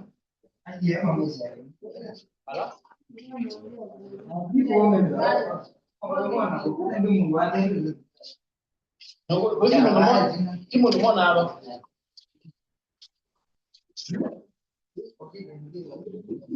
Nó là ra mai cái phòng đó.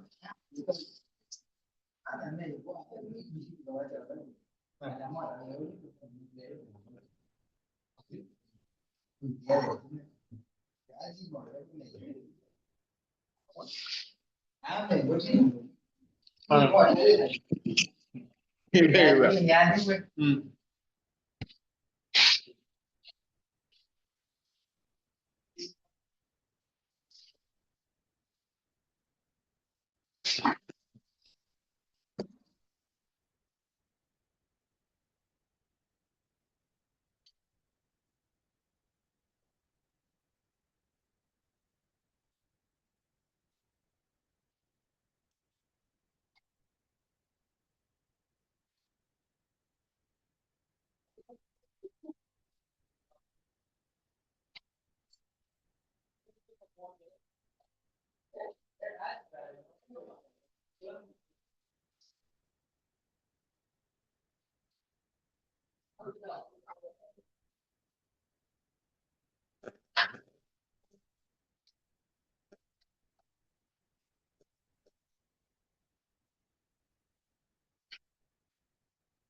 Kutembea watu kwa no angalia television no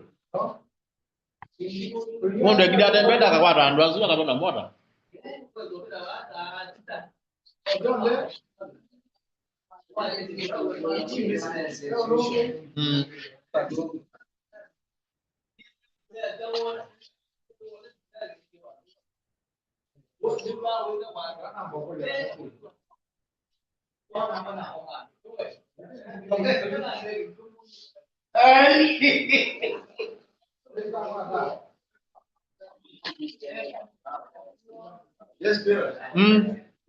Musabio. Itu yang bertanya ya. Kami bantu mau di lobby maka kita mau kau boleh kan? Ada boleh. Itu malah kau apa? Lobby kan ini lobby dah aku tapi bukan ya. Yang itu nggak undang tapi karena gua. Oh ini bukan lo kasih aku wow kau kan dia. Waktu kau kena itu nambu. Nambu ni orang boleh ya. Boleh ya. Lo tidak pernah cari mandi kenapa? Buat sih.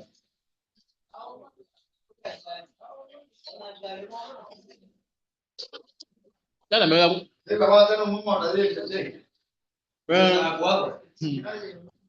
Ambil apa nambah tu kah?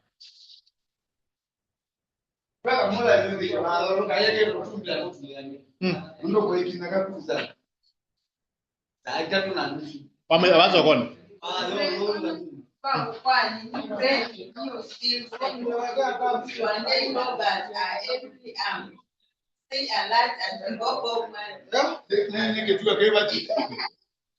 Lu itu gian deh.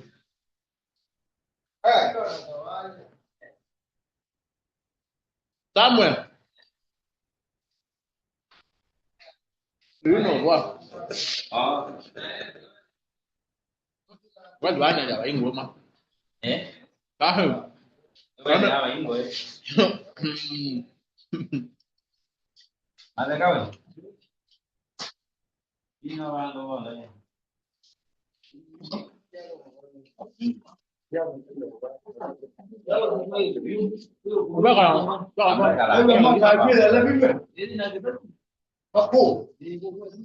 Benson, apa dong kalian makin boleh jadi mah?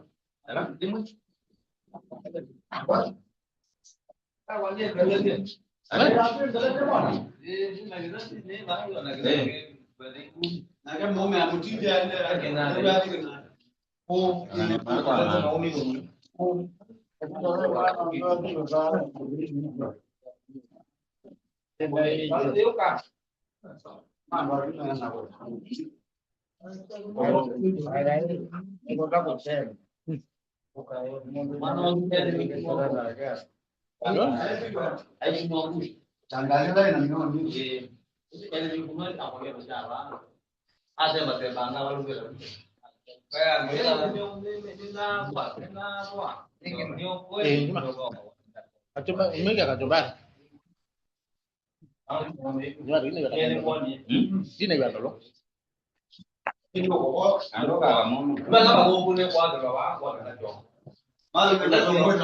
Padelo awenda kulivyo. Kana hiyo ng'ombe. Lakini matibabu la manene. Naomba kwa watu wengalikuwa leo kama kuna cha waje. Hauna dola na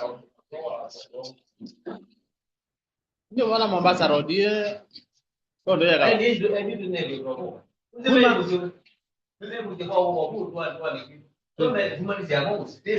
kama mukiti oko ni wasimo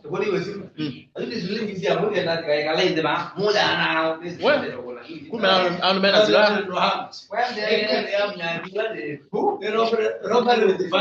na yuma nyo oko mede la inside nobo mwako mede la inside nobo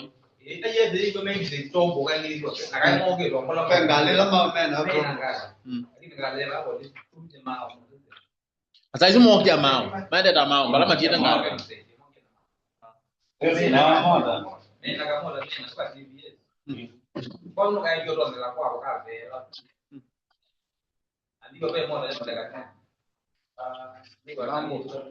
Lakini au measime manako tu ya. Tenda re mondo abo. Mai mana. Ulina mara yeye lo kenambo itikola kwa ile no hiyo. Kila que yo quiero que kila umasaro ni ile tu que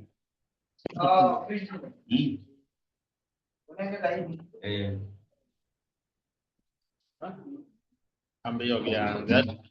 Kila mwasi amekia Mombasa Road. Kama ni kile itakana. kila ja katongi kila ya hapo hivi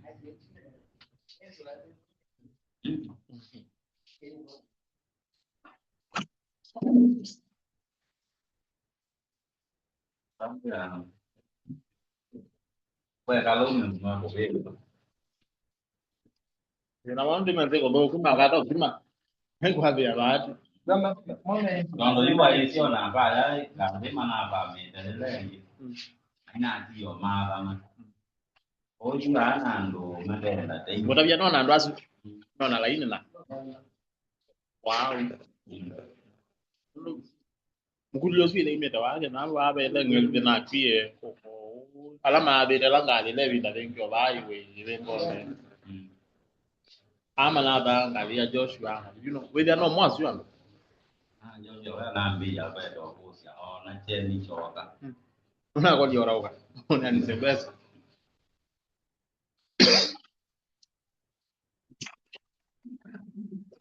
Hivi kalia na.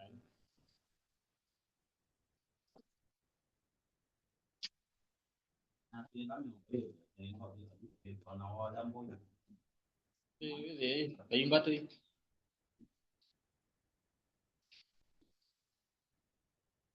Không biết là mai mai mai mình làm sao. No, se lo meglio la doveva no, me un dia agua. Io quando io me la via.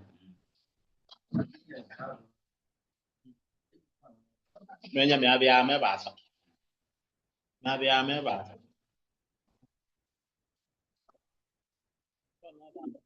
Noi io la me che già da me ma mo picchio. Alla me tente nenga.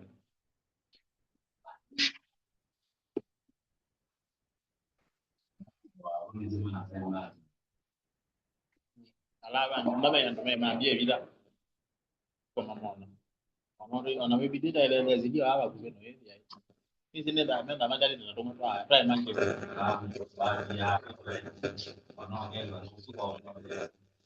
Sebagai jadi jalan, lagi macam mana jadi dia lewat yang oh minum tu. Io sarei ne due anni me una cavolo in giorno che do. Anche allora ma Kita je jangan di je.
Good after tea. Kindly call your friends, ambia watu waingie mkutano. As Newton mentioned, leo ni half day. Tunataka kumaliza mapema. You are only 28 na ni saa 5. So kindly call your friends, waambie watu wakuje wajoin mkutano ndo tuendelee. Hata mnaendelea kudrop, saizi mko 27. Kindly call them.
Namba inaendelea na kuincrease. Kindly call your friends. Tuko 49 saizi. Tukifika 60 tutaanza. Kindly call your friends, waambie waingie. Najua watu wako shambani leo, wengine wanalisha, but mtu aingililie meeting mahali yuko.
Good after tea.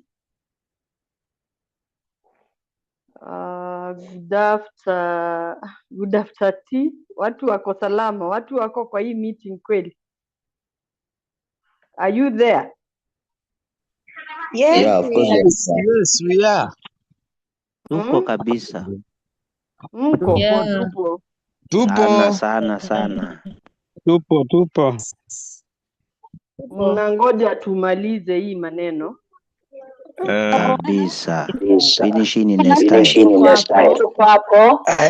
Okay, basi watu tunyamaze.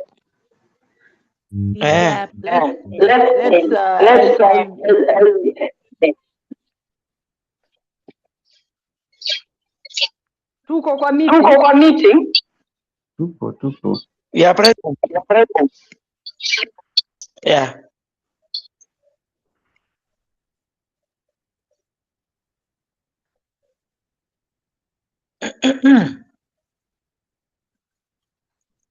Umeamua kututumia maua. Nimewatumia maua. Nimetoa. Sawa. Kidogo tu. Madam Agnes.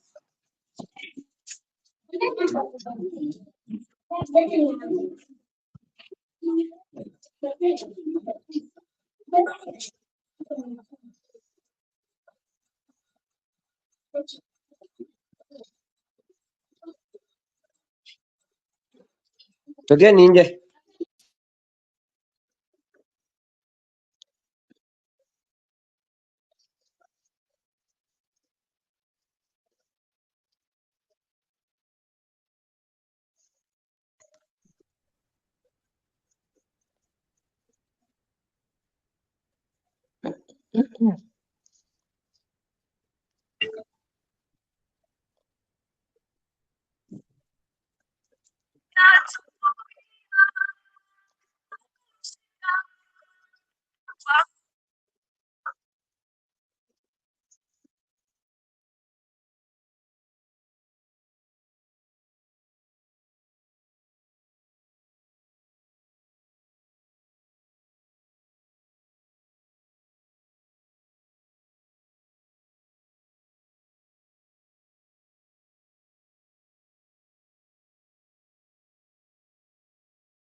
Sorry for that. Welcome back.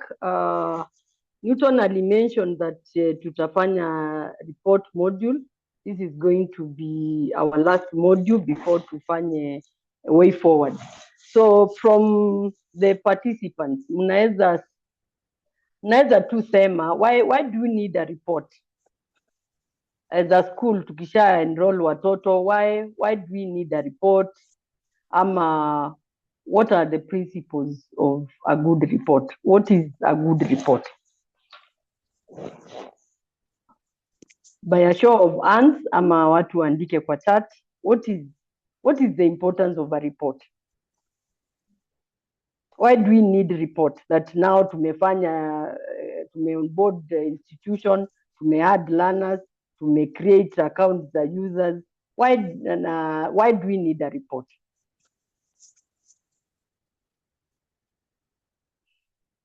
Why do we need a report? Yes, Esther? Okay, thank you.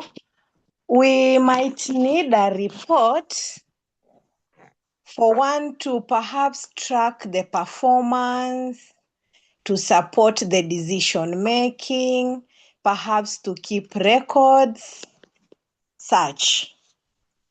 Thank you, Esther. Thank you so much. We need a report to make decision. We need a report to track learners' progress.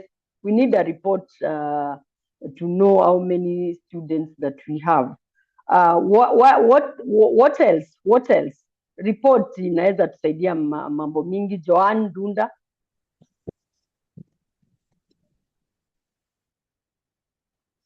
Joan?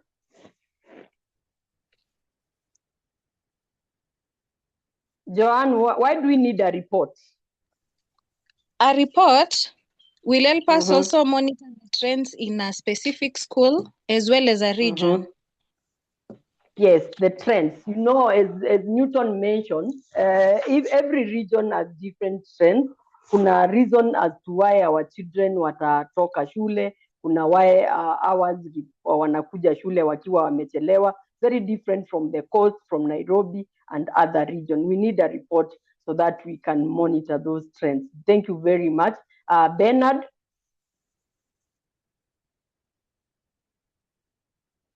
Dunda, you can lower your hand. Bernard, kindly unmute yourself and tell us why we need a report. Bernard, we are waiting for you.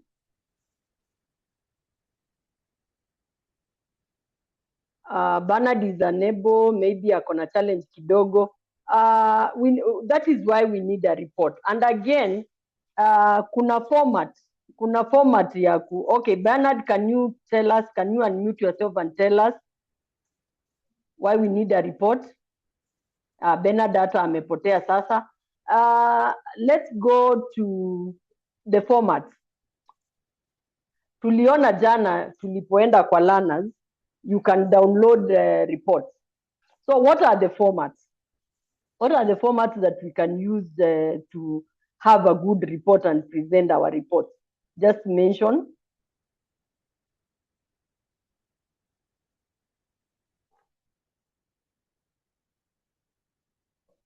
Okay, We can download our reports using Excel. We can report our report using PDF, and the report can be used by the government to make decisions. The best practice for doing our reporting is you will not just do a report because unataka kutoa report. You will only give reports when your HOI asks you to do a report about a class, mko na watoto wangapi, mko na wasichana wangapi, and then the report will even help the government. If it is those arid and semi-arid areas, the report will be used by the government, because remember, this is the data for all the schools in this country. The government will use the report that we are going to have to make decision. If it is classrooms that are required, if it is sanitary towels for our girls in schools, if it is food that needs to be distributed, if it's books, if we need to distribute books to our schools, the government will use that report so that it can make decision. And even the number of learners will tell us how many teachers we need to enroll in a given school. Then the second one, you cannot do those reports. You cannot generate reports. You cannot give reports if we are not equipped. And that is why this morning, my colleague Newton took you through the user module so that you can see the responsibilities that are given to you, so that you can be able even to help the HOOs and also the equipment that you need. Remember, when we were introducing this Kemis, we told you that for a good champion and ICT champion, for you to be able to enter data and enroll the students and do the assignments given to you, you need training first, and this is what we are doing. You also need to have a smartphone, you need to have a laptop or a desktop, and you need internet or you need bundles. So that you can be able now to do the reports. And you cannot do the reports without being trained, and that is what we have done. So I think we to add on the parameters that you mentioned of a good report. The report needs to be clear. You cannot give a report that is not clear. You not give a report because you, as Esther, you want to give the report about the number of girls, and the head teacher wants the total enrollment for the school so that they can request for capitation. So you'll give a report that is clear according to the needs of the school. Accuracy also matters when you are giving data. You not go because you are the ICT teacher and now start doctoring the data that is on Kemis, so that you get. Bernard, you have a question? If you don't have a question, kindly give me a few minutes. I wind up this, and then you can ask your question. And if you don't have a question, kindly mute. Accuracy matters when you are giving a report, because that means you are giving the data as requested. Clarity, you go straight to the point, so that you give the data that is valid and it can be used. And then also, you also give data that is present. You remember when Newton was taking you through yesterday, he told you not collect data that is not necessary, data that you keep for future reference, data that you keep for future use. You will only collect the data that is necessary at a given time, so that you can use it for the right purpose. Those ones you mentioned, so we can go ahead. So these are some of the things that I was mentioning. So as we do our reports, we need accuracy of data, so that at least it can enable, if it is raining and we have some places where shule zimebebwa na mvua, mafuriko, you need to, na hiyo data imeitishwa. Watu wa kambo hamtapeana data yenye mti imeangukia na si juu ya mvua. So that data needs to be valid and it needs to be accurate as requested. So as you enter the data in Kemis, remember mmepewa option ya kuandika watoto first name, second name and the third name. The second name is not mandatory. Tukiwa kwa Kemis tulikuwa hatujui tutaweka nini wapi. Most of our children have 2 names.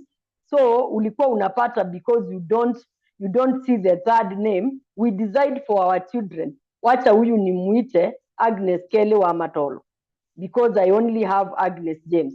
So you decide for me and you end up giving the wrong data. But in Kemis, it is very clear that the second name, the middle name is not mandatory. So if I am Agnes Kelly James or Agnes James, you can put my first name and then James becomes my surname. If it is Mutuko Mutiso, Mutuko becomes the first name and then the surname becomes Mutiso. So do not make decision when you are entering this data so that you can have accurate data.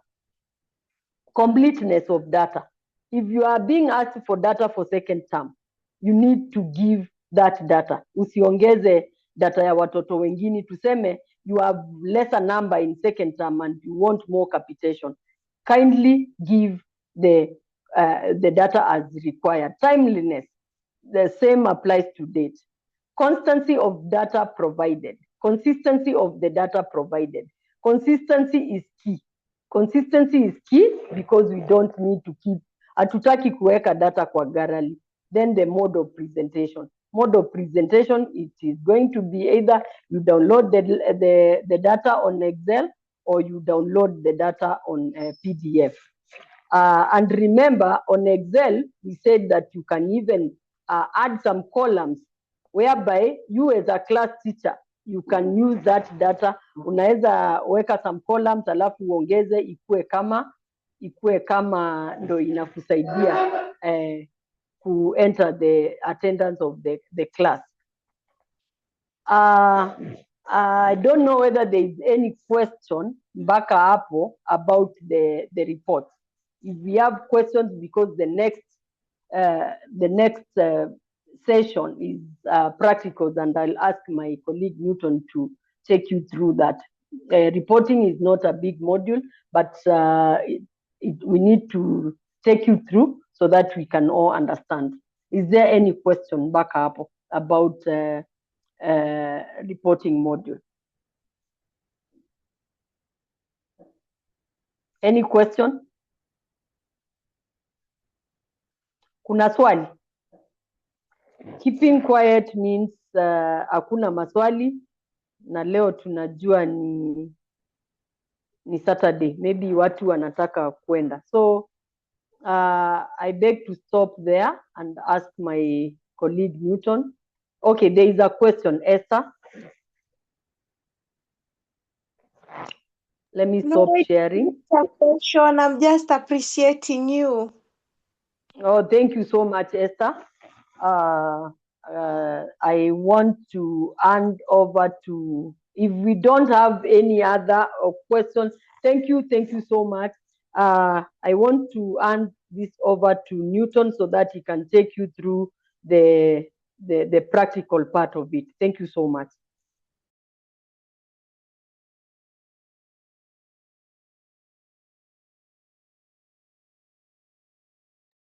Thank you. Let's appreciate Madam Agnes for taking us through that. I think it's quite important for all of us to be able to do the reporting module. Let's appreciate her. She has taken us through that. And now we're just going to look at it from the aspect of the one. We said you have the aspect of the system. Let's go to log into our schools. Let me share my screen. Sorry, I thought I'd share my screen. Let me share my screen. So this is my screen. I've logged into a school that is called Mamboleo. So nimelog in kwa shule inajiita Mamboleo hapa.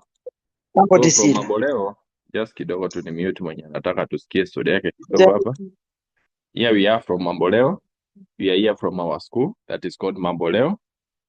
Once you're here, remember from the dashboard itself, I can be able to generate a snapshot of my school as I reach as I log into my school. I can have a simple snapshot of my school, so I can see total learners. If sometimes there's a challenge of pulling the data from behind, I can be able to open the learners themselves. Naeza ona learners wangu wako 13. So from the system, I can see I have 13 learners, total active learner, new admission, total request. From the system itself, from the dashboard, itakuwa unaona that is all you're able to see. But apart from that, can we generate report? Yes. If we go here, where we were on Kemis report, and then we say learners by institution. These are just one of the reports that you can generate, but we can generate more and more reports. Let's assume to go for primary level, our learners, to say all grades, and then all gender. We can search first. Sindio? Itanipatia all my learners, the 13 of them, when you're hapa kwa system yangu kama hawa. When I get these learners, I have an option one to download them. Download iko hapa. I can do an Excel document, the download. I can download in a PDF, which is download zote mbili, so that I can be able to show you. So you are here. We have downloaded the Excel document. Let's open the Excel first of all. Here we are. Tuko Excel, nipatie time kidogo ifunguke. Then the other part, to download PDF. This is a PDF document. You can be able to get your learners in all this. For this, unaona mahali wangu nilikuwa nimewacreate hawa kwa hapa wote. These are the learners wenye tuko nao hapa wote. I can be able to see from this report the learners wako Mamboleo Institute wote, grade wenye wako, kama wako na SNE wote, kama kuna SNE wote type, inaonyeshana the date of creation. Date of creation ndio tunapaswa kuwa create our learners wetu. So this is a document I can be able to submit as a document that is official for these school learners, assuming naambiwa ni submit all my learners details without doing anything else. I can be able to submit that one. The other part is for the Excel.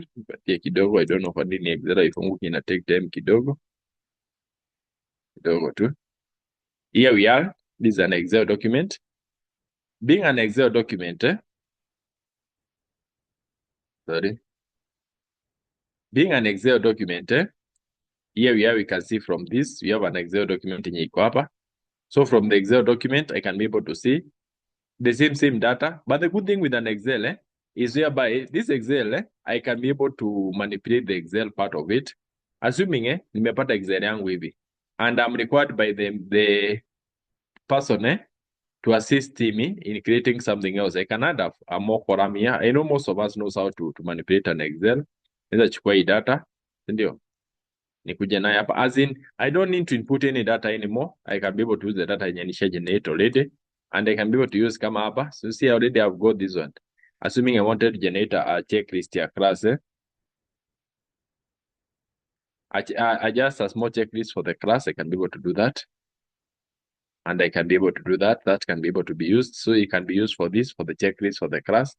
Assuming it's something I would just was to check, I can always be able to manipulate the data. So the Excel, the good thing about it, the Excel can be checked anytime. The PDF part of it, PDF ndio yenye una generate, and you just generate as it is. Kama nataka ku save, naweza i-save mahali pengine, naweza i-print. This is a PDF document. Apart from that, if you go to your school, shule yako ni hii hapa. Apart from generating the all grades, assuming kama sahi angalia grade 4 niko na watoto kadhaa, I can choose grade 4. I can search. So I can only get data for grade 4. On grade 4 niko na 6 learners. So this grade 4, assuming you're on download, I can download this grade 4 learners anytime.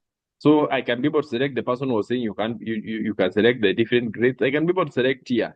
If I'm doing grade 6, I can see grade 6 and then I'm able to search. This will ensure I can get different grades, different classes, and different learners. And I can download kama ya grade 6, assuming download Excel and download ikiwa PDF. So once I download, itakuwa inakuja tu ikiwa peke yake. Assuming kama hii nimedownload hii ya grade 6, ipatie time kidogo, ndio hiyo.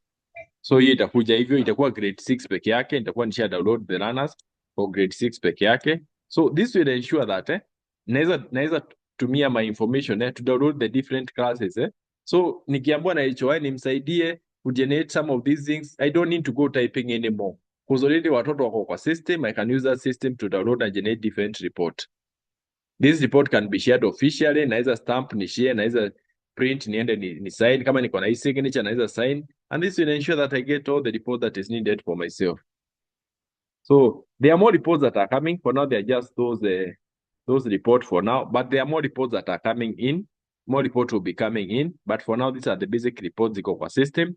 This will ensure inatoa system yako, inatoa accuracy. Remember, kama mtoto nilikuwa nimeweka majina 3, au kuna majina 3, au kuna majina 2, you can always be able to see it at the different levels. So any question up to there on the reporting module. Any mtu yote ajaelewa mahali tuna navigate to, mahali tunapata reports, how we are doing it. And remember we said, it's a matter of accuracy. Don't generate report wewe mwenyewe from your own thinking. You generate report from the system. And this is a system that will assist us to do that reporting. Yes? Questions? Yes, Elvis. Nilikuwa nimepotea sana kwa network for 30 minutes. So, sijui kama you can pardon that process hiyo ya reports. Okay. Here we are in our dashboard. Once you open our school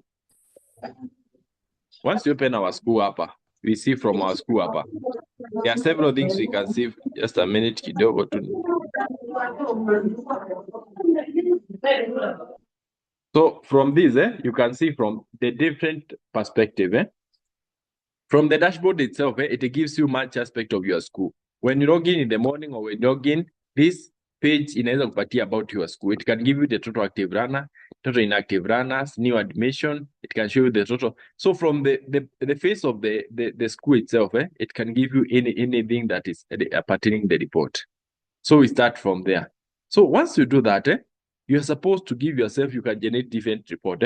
For now, there's the report here. There's the learner list in the institution, and there's the learner per grade. I prefer use the learner per grade in the institution. This is one of the report that is quite developed, but the other reports that will be coming up here as it goes on. But for me, I just need to generate one report. Then once the other reports are up, you'll be able to generate the several reports. For now, you can be able to look at that one. So let's give it time it wrote. So here we are. Institution ni primary obvious. Date ajana easy. The grade, I can see all grades. Gender, I can have all gender, male and female, because should we mix. Then I'm supposed to search. Nikisearch, institution yangu yote, assuming sasa niko na page 1 out of 1. Assuming it's a big school, it will have 10 out of 10, it will have the different part of it. So it appear hapa wote. But now, because nimepata hii, what can I do with this one? Number 1, I can change and do per class. So naweza choose class, nipate per class, report for different classes. Kama grade 1 naweza kuwa sina.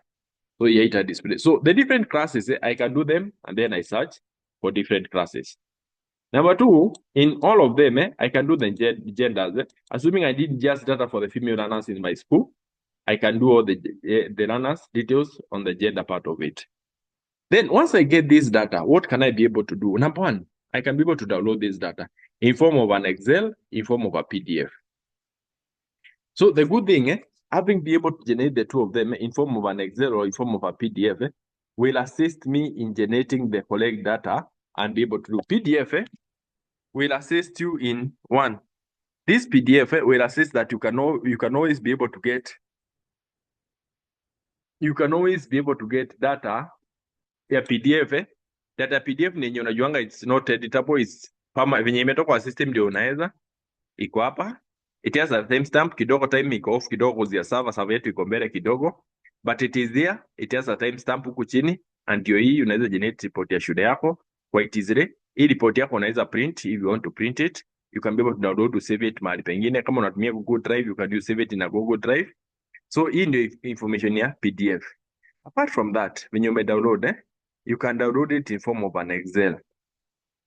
The good thing with the Excel, Excel is editable. This will assist you kama unataka kuedit. So good thing about Excel, it is editable. Ukija hapo enable editing, you can edit. You can add more column. Assuming ulikuwa umeambiwa generate information about your learner and you have been asked to add something about the learners. You see, you can add more columns huku mbele. You can always be able to add more columns. You can customize it. You can add a school logo if you need to add it. The different aspects you can customize it. This will ensure report una generate, assuming today Ministry of Education inakuitisha data about your learners in your school. It is not the information you generate from ile mnaanzanga kuscrape, mnatafuta nani akona hiyo document, mnaenda kwa cyber kutaipiwa. No. For now, the system will be able to assist you. There's no typing at all. System itakuwa inakusaidia kudownload and generate that report. And that's the basic part of the reporting. Any question on the reporting, I hope I've repeated quite okay. And you can generate more report as time goes on and on and on.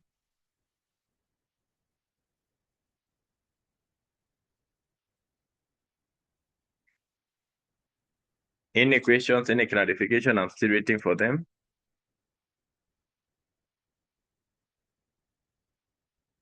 For the user, maybe niangalie, maybe login. I think I've been having several accounts, so let me see kama niko na account ya user.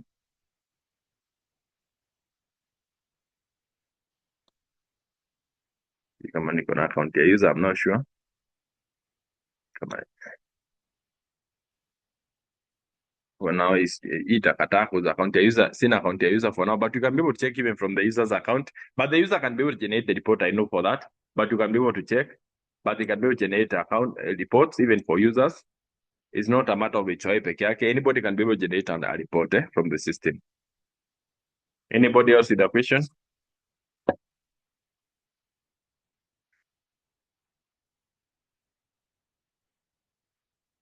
Any other person with a question?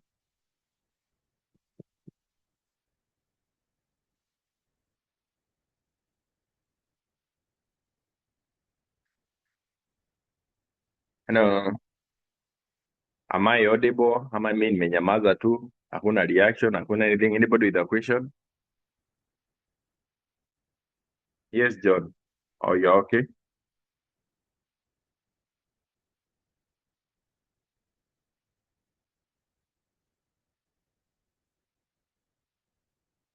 John, I hope you are saying you are okay.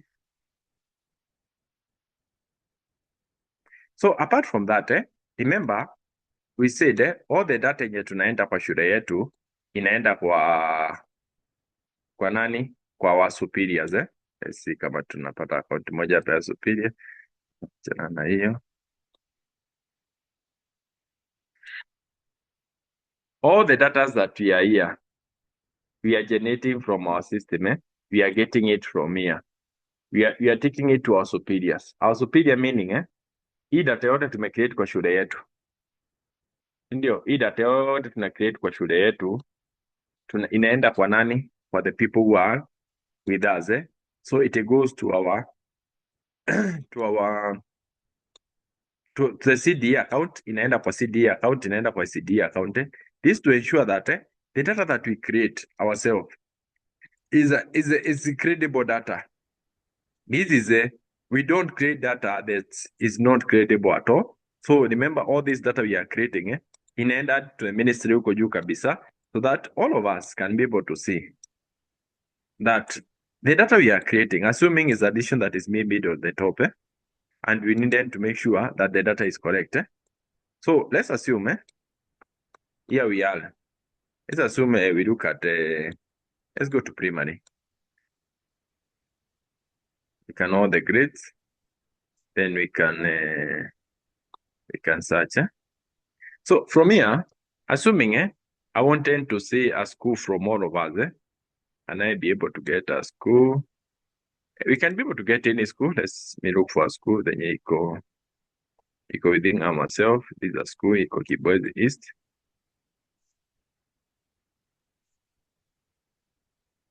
So from this, there is this school. You can be able to see the institution inaitwa Ndagoni. So from the system, if the CDE amekaa kwa ofisi yake na nataka kuona na nasu wangapi wako in this school, yeah, he can always be able to see. Unaona akitype kwake anaona huyu hii shule iko na learners watano. These are the learners. And even for himself, anaweza download our learners. Assuming anataka kudownload in Excel na anaweza download in a PDF. So this will ensure one, The CD mwenyewe akiwa amekaa kwa ofisi yake anaweza angalia, anaweza kuwa anataka data about our school. Sometimes he doesn't need to call you. Sometimes system yake inamuonyesha vizuri sana. He can always be able to see from the system. Like now, you see these are all the learners of your system. He can download all the learners out of our system. From that, anaweza filter, anaweza download all the learners na namba zao wote. Anaweza angalia learners wote. Akidownload the same tulisema, akidownload ikiwa hii PDF, anaweza filter the PDF kidogo tu, PDF hiyo ni mzito ifunguke. Yeye mwenyewe seated from his or her office, anaweza download hii data without any issue ato, kidogo tu ifunguke. So yeye mwenyewe anaweza pata hiyo information yote ya shule zote ziko kwa sub county yake quite easily. This will ensure that anytime anataka kuangalia, maybe alikuwa anataka kuangalia hiyo Ndagoni. So anaweza enda Ndagoni na angalie vizuri kuna watoto wangapi vizuri. That's not okay. So it is all of us, I hope all of us, you are quite okay. So I hope all of us are quite okay. So I hope everything is there.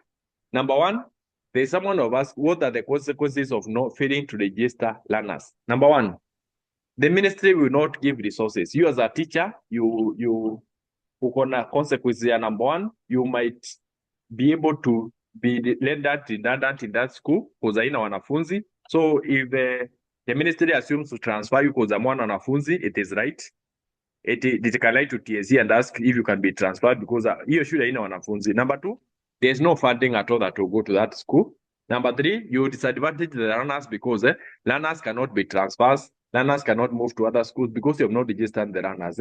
So it will be a consequence to all of you as the learner and yourself. And number three, I think it is although the HOI, we have consequences, obvious disciplinary consequences of not registering a school because it's a ministry thing. So I hope nobody atakataa kuregister wanafunzi disadvantaging them from learning because it's an offense to disadvantage a learner because you cannot register and it's your responsibility as a HOI. And if it's delegated to you, it's a responsibility for you as an ICT teacher ukidelegatiwa to register the learner. So I hope all of us are quite okay. So I'll be able to ask any question as we are almost coming to the end. But I require all of us to assume we have understood what we have learned and everything. Any questions, clarifications? I'll stop sharing.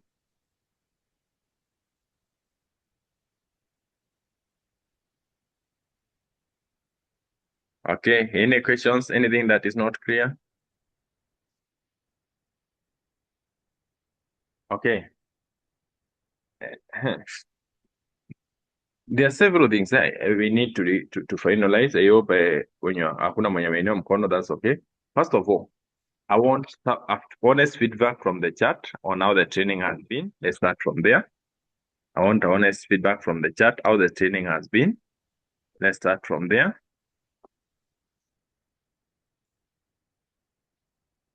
So apart from that,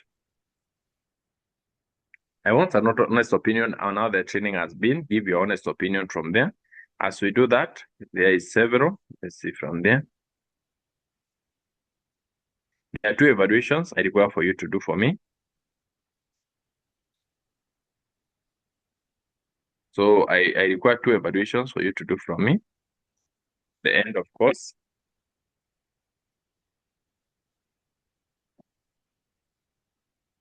One, there's an end of course, and there's a normal evaluation that tunafanyanga every time. There's a normal evaluation tunafanyanga every time. Let me share with you the normal evaluation.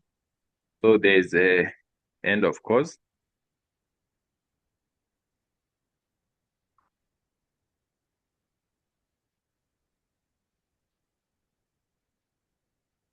So let's see the normal evaluation tunafanyanga, but there's the one end of course in paste hapo. Once you have done with the end of course, you can be able to say you have done it. And then there's a normal one that we do for the facilitation.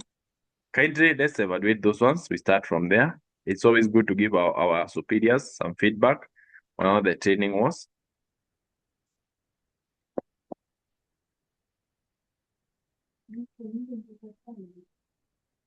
So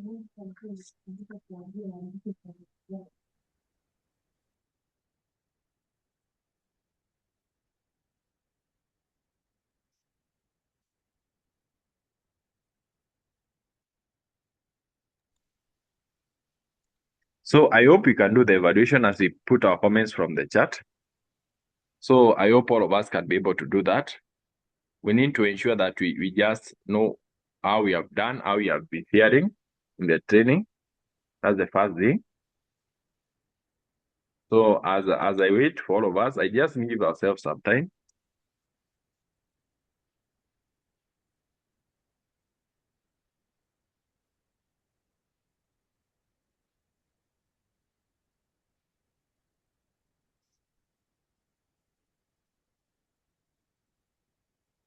So let's give ourselves some time.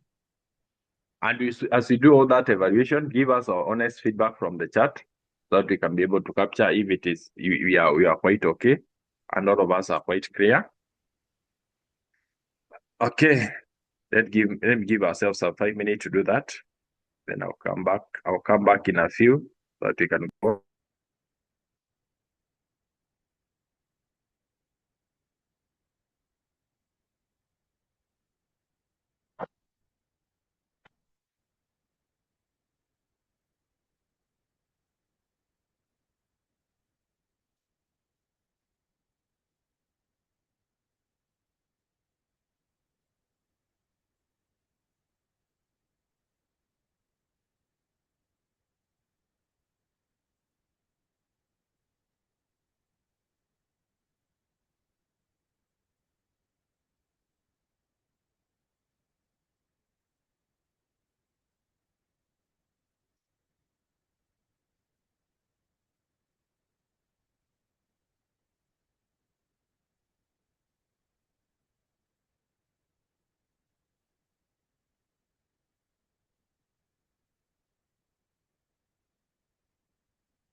Okay, having done that, I hope all of us tumefanya evaluation.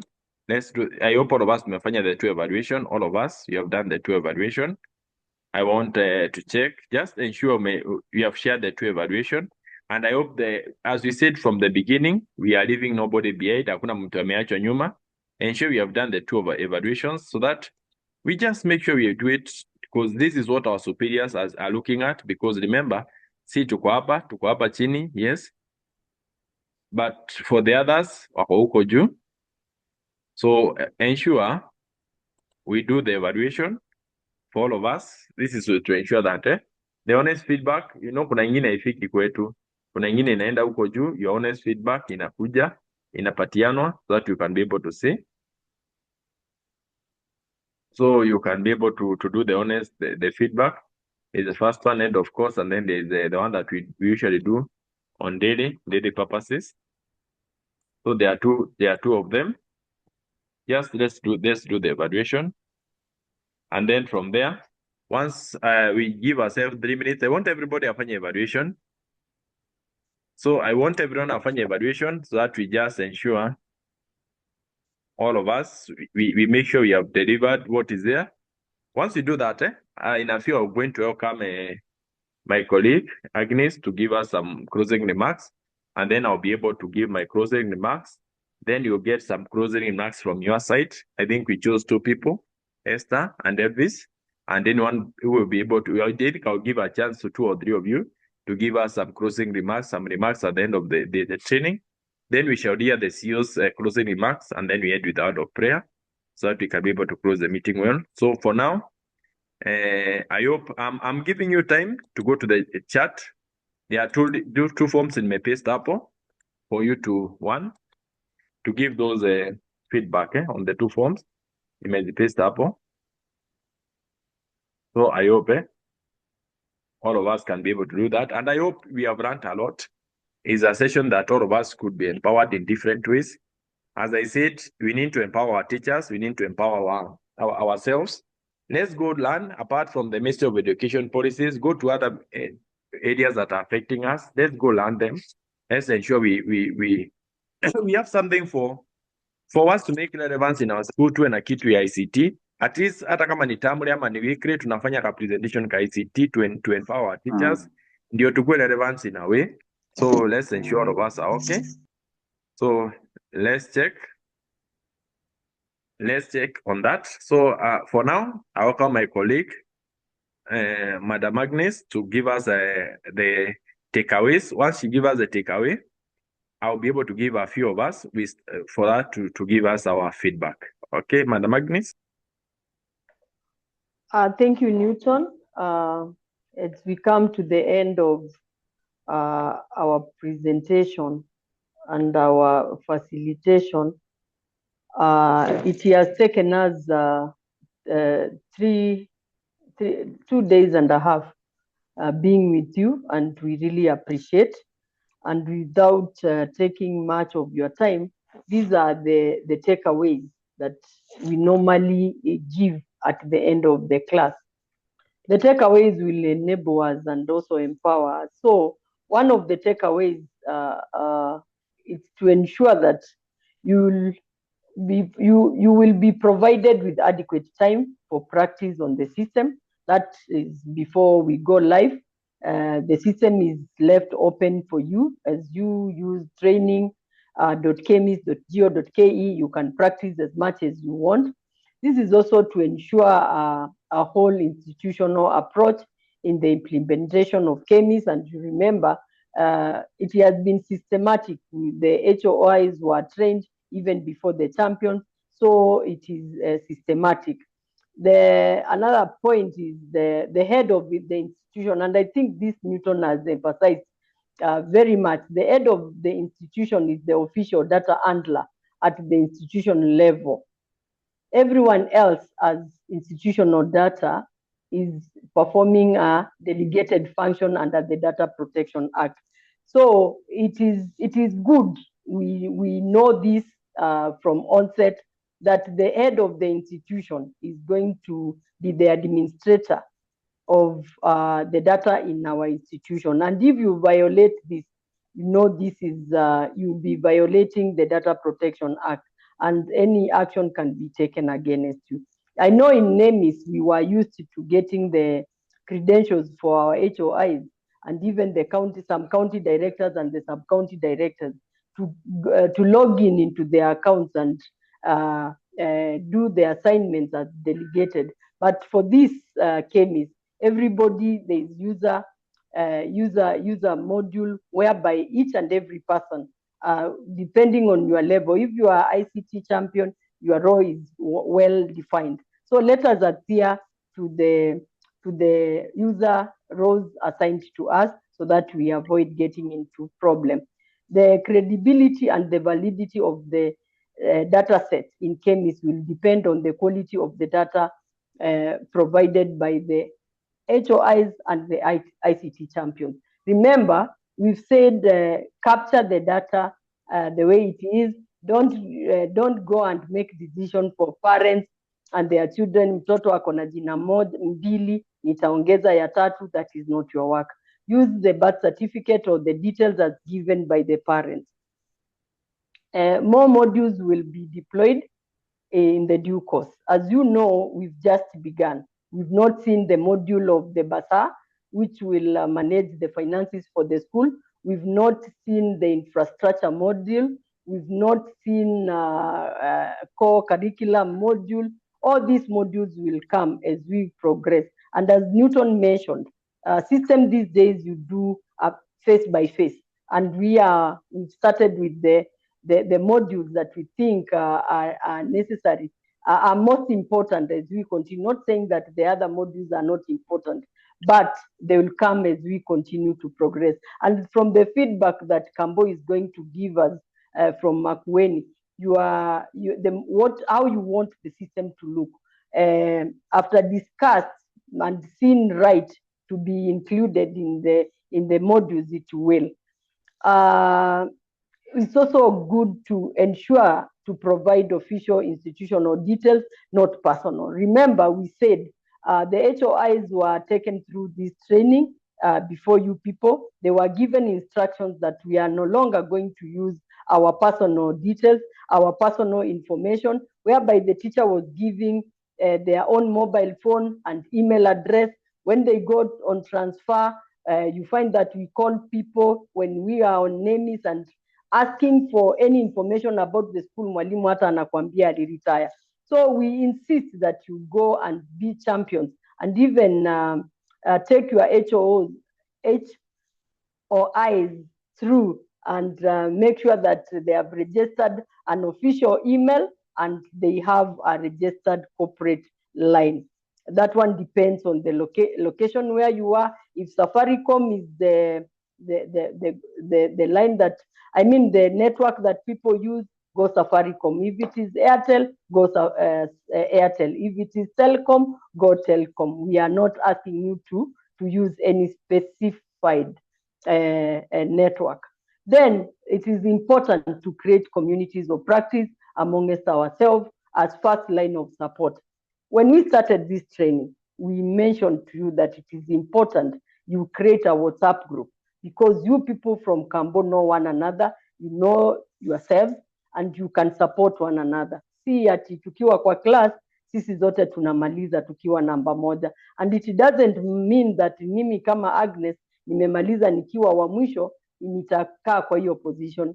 Tuliona wakati tulicheza COHORT, the game was simple. Tulianza na watu walikuwa wameanza mwanzo and they hawakumaliza hata wakiwa position 1 to 5. So that tells you the class, I mean students can compete and you can even do more practice and become better. So there is no student that is not a good student. So from the community, when you create the community of practice, it means that unaniinua na mimi na kuinua, uniko mahali nimeshika vizuri, wewe hujashika vizuri, and this continues and will be able to be champions for Kambo. And when the life system rolls, will be able to be the first people to onboard our school, hard learners, and it will help the government in decision making. Without I think the takeaways are up to there. So mine is to wish you well, because after the CEO remarks, maybe no one will talk. I wish you well and hope to meet you as we continue to onboard and enroll students in our institution. Thank you so much. Have a nice weekend and God bless you. Thank you. Thank you so much. Just appreciate Madam Agnes. Appreciate her. Okay, let's appreciate her for the work. Thank you. Thank you so much. Now I give a chance. Let's start with the Esther and then Alvis. We start with the two of them. Any of them can go first. We give a chance to your team to just give their remarks, the end remarks. And then after the two, I can give another person a chance. No, first of all, let me give a chance to any person who want to give a remark, and then I'll give the Esther and Alvis to close for us. Any person who would like to give a simple remarks, just for a minute, you can raise your hand. I can give you a chance. Yes, Patrick, you can give your remark, and then after that, you'll be able to give Esther and Elvis. Patrick? Yes, thank you so much for the wonderful presentations of our facilitators. Mine is a comment and a question somehow. We had some expectations at the start of the course. We were expecting to get maybe a certificate.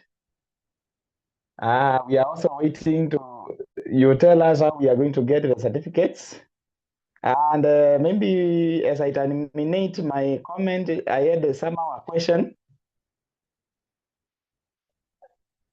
Is Yes, you. there any negative issue if a teacher admits learners through the HOI's account?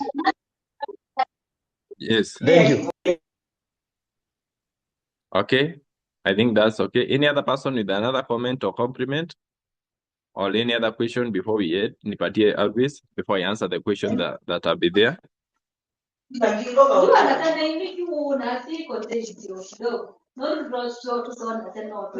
So I hope okay, kidogo tu. Someone wenye anaongea, let me mute them. Yes, maybe you can go on. With the Sorry, maybe you can unmute yourself. Nilikuwa na mute everyone because there was a lot of noise from the background.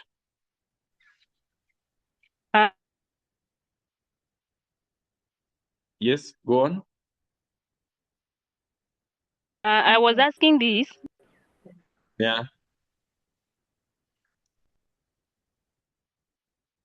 Mary, I can hear you unapotea. Just go on. I was asking this. Yes. With the previous name. Sorry, I've lost you. The previous? Name is learners could so. Sorry, I'm losing you, Ranas. Sorry. I don't know I'm losing you. Mary, I'm losing you. Mary, I can't be able to get you. Okay. As I wait for Mary, there's a question that was asked by, I think, Peter. One of the Patrick. One of the things we said on certificate. The certificate will be issued by Kemi. The certificate is itapelekwa kwa County Director of Education. The County Director of Education will take them to the Sub-County Director of Education. They are Kemi certificate. So for you as a trained ICT champion for the Kemi system, so Kemi itself, the Kenya Education Management Institute, I think will be able to give those certificates. Itapelekwa kwa CD wenu. Once the CD gets them, they'll be dispatched to your sub-county director and nyote mtaweza kupata your certificate. Number 2, remember we talked about the Data Protection Act. It is a violation. It is a violation, I repeat again, for you to use another person's account to access the system. If HOA anataka kudelegatia kazi, tell him to create for you an account. If ukitumia account yake, it is a violation. And I said it's a violation and can be prosecuted in a court in Kenya. So wewe, the information I've given you is up to you venye utafanya. Wewe ukiitikia kuwa na manage account ya HOI and you're not responsible for the data of the school, remember it will be prosecution inakuanga individual, haikuangi ya shule. HOI atakuja aseme mimi hata sijui mtu alichukua hii account akachange password yangu au kuniambia, and you'll be prosecuted. So it's up to you. Choose your battles quite easily. Why don't you choose you to be created your own account ya ICT, ufanye kazi ya ICT teacher. Achana na kazi ya HOI. Wewe si HOI. HOI yako na aliappointiwa na authority na kona that authority. Wewe ni ICT teacher. Don't overstep. And I say don't overstep because I know some of us. Very soon, unajua uzuri yake, these things zinakujanga pole pole. Utakuwa unasikia mtu akona kesi ya Kemis and manipulate data. So just be very careful what you are doing. So I hope all of us can be able to work on it. So I hope all of us. Yes, Mary, you can go on with the question. I think now you have a step on it, and then I can give the two of our leaders who are to lead in this. Mary? I was asking with the previous name is learners could be taken to the next class automatically. Is it going to be so? So for this one, there are guidelines that will be there. I think for the most probably, all the active runners will be taken automatically, but let's wait for the guideline. Once the system is up and running, the guideline will be given. Ama it end automatically. Ama you need to do it as the HOI, but I hope it will be automatic for all the active runners. But this one, a guideline will be given to the ministry. Okay. So from there, Esther, and then Elvis, you can give your remarks as we cross. Okay, fine. How are you all? You're good. Oh, thank you. Yeah, So good. I'm very, thank you. I'm very happy we are through with this session. And for real, I've learned. I've really learned. One, I can say I've learned that learning is a process and patience is the key. That is one. Number two, there is something that I've realized, and actually, it was the main bone. This problem of sharing an account with the HOI, I guess there'll be no more conflicts. It was actually very hectic, that is, waiting for the OTP and many others from these our HOIs. And most they're like about to retire. I'm really sorry to say that. Another thing, the system looks better when we compare to the previous one.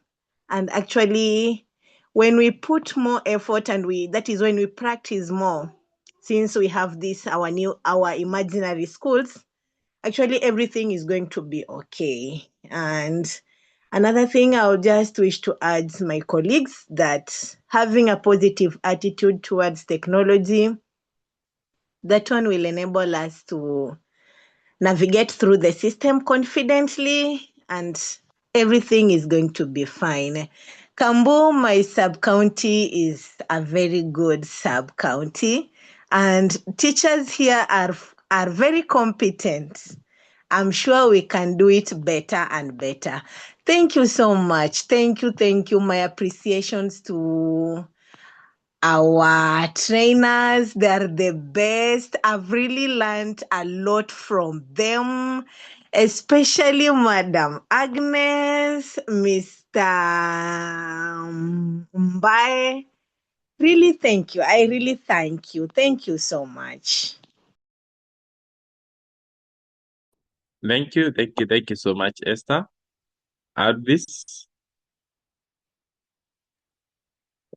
All right, thank you. Good afternoon. Good afternoon. Afternoon. Yes, so let me also take this opportunity to thank God for all. Come to the end of our training. I must really say it was a great training. Being given the opportunity to represent you, although it was a self-appointed or a volunteer kind of thing, I don't take it for granted. Thank you for your cooperation. Those who were able to reach me and we help each other here and there, kindly help others also, and it was a good thing. To our facilitators, feel appreciated. We have done many trainings, and let me say this, that you guys are very hospitable. I don't know whether there is a training in the Ministry of Education on PR, but the way you are able to handle us, we really appreciate. I want also take this opportunity to apologize on behalf of the entire cohort. If in any way our actions at some point did not resonate well with you, we want to ask you to give us. And next time, of course, we shall maybe be better. To everyone involved, also thank you for being prompt. The leaders who are always here. You've seen that in such trainings, availability is key. Don't just log in, then you do other things. Then when maybe some things come like the Kahoot and others, then you'll find yourself at crossroads. Overall, it was a great training. What I would want to wish and maybe ask from, first of all, facilitators, please do not get bored by our calls. We shall call you when we meet challenges.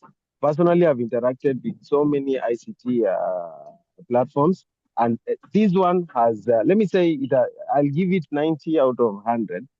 Just a few glitches here and there, because since we started having these education management systems, we've never seen a user-friendly platform like this one. So easy. Actually, if you know a thing or two about computers, I think you'll be able to navigate through the system very well. It is very, very, very, very, very easy, so simplified. I don't see any complexity at all. So our facilitators, especially you, Newton, be ready. Takusumbua will call you.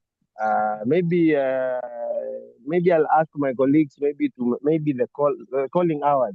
Let's maintain maybe the normal day working hours when we are calling our facilitators and for support and all that.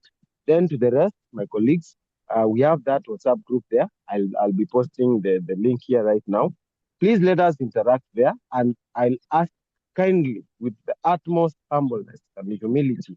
Please let us keep the group related to matters ICT and Kemis and all that. Other issues, your fun issues, kindly, we have so many other groups that we can engage such things, so that when maybe something is posted there, you don't have to gallivant through so much for you to get the appropriate material. So if you have something to share, let us share there. If you need any help, kindly, Saidiane, feel free to ask help there. If it requires public address, we shall address there. If it requires maybe you want to go to inbox, kindly to Saidiane, so that at the end of the day, Campo Sub-County and the entire our learners are the beneficiaries at the end of the day. So for those few or many remarks, I want to repeat this, where maybe we did not go well, to Sameyane, and we have a good weekend. Thank you, and God bless you. Thank you. Thank you so much, Elvis. Thank you so much, Esther. I know it was an impromptu appointment. It is good to have a coordinator in the class, because sometimes you delegate, like the WhatsApp. You need someone to lead in the WhatsApp. You need someone to assist in the other people. Thank you so much. It was a wonderful class. I think most of us were getting the things as we front. Some of us were asking questions. But at the end of the day, for me, my great joy is to ensure that once the life system is on, we don't make mistakes. We guide our HOIs quite well. Once we are managing our learners, we are quite clear. I don't expect anybody atakuwa na issue of data protection. In the same way, you can be able to do some of the slides. You do some slides for the teachers. Just educate your teachers. It's not bad to post your own videos, but always ensure you protect the learners' data, your own data.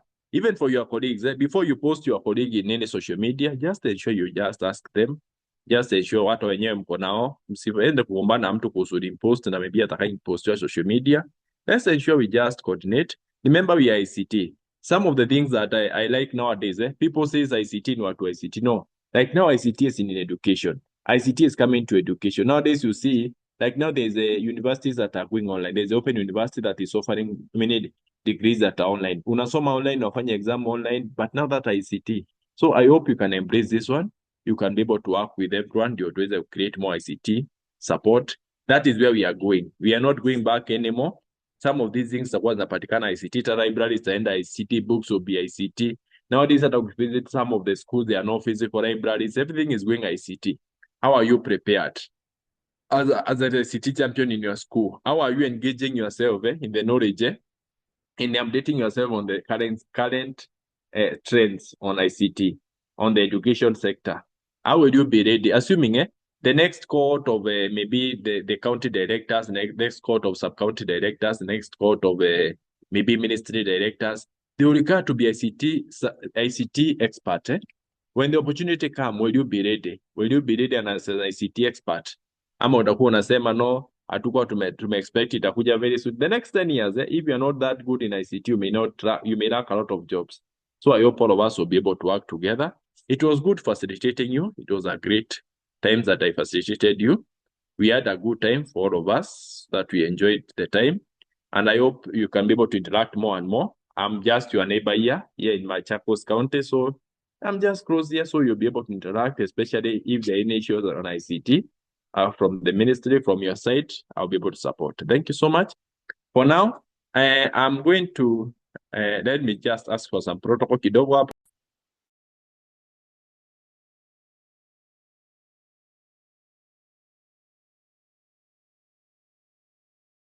Okay. Can someone lead us with a prayer before I play the video from the CEO?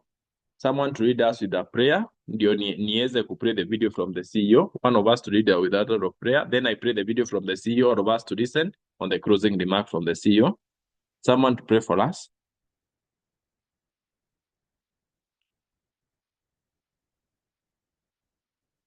Someone can pray for us, ndio tupate video ya CEO. Then from there, we'll be able to see each other one on one, eye on eye, and then we cross.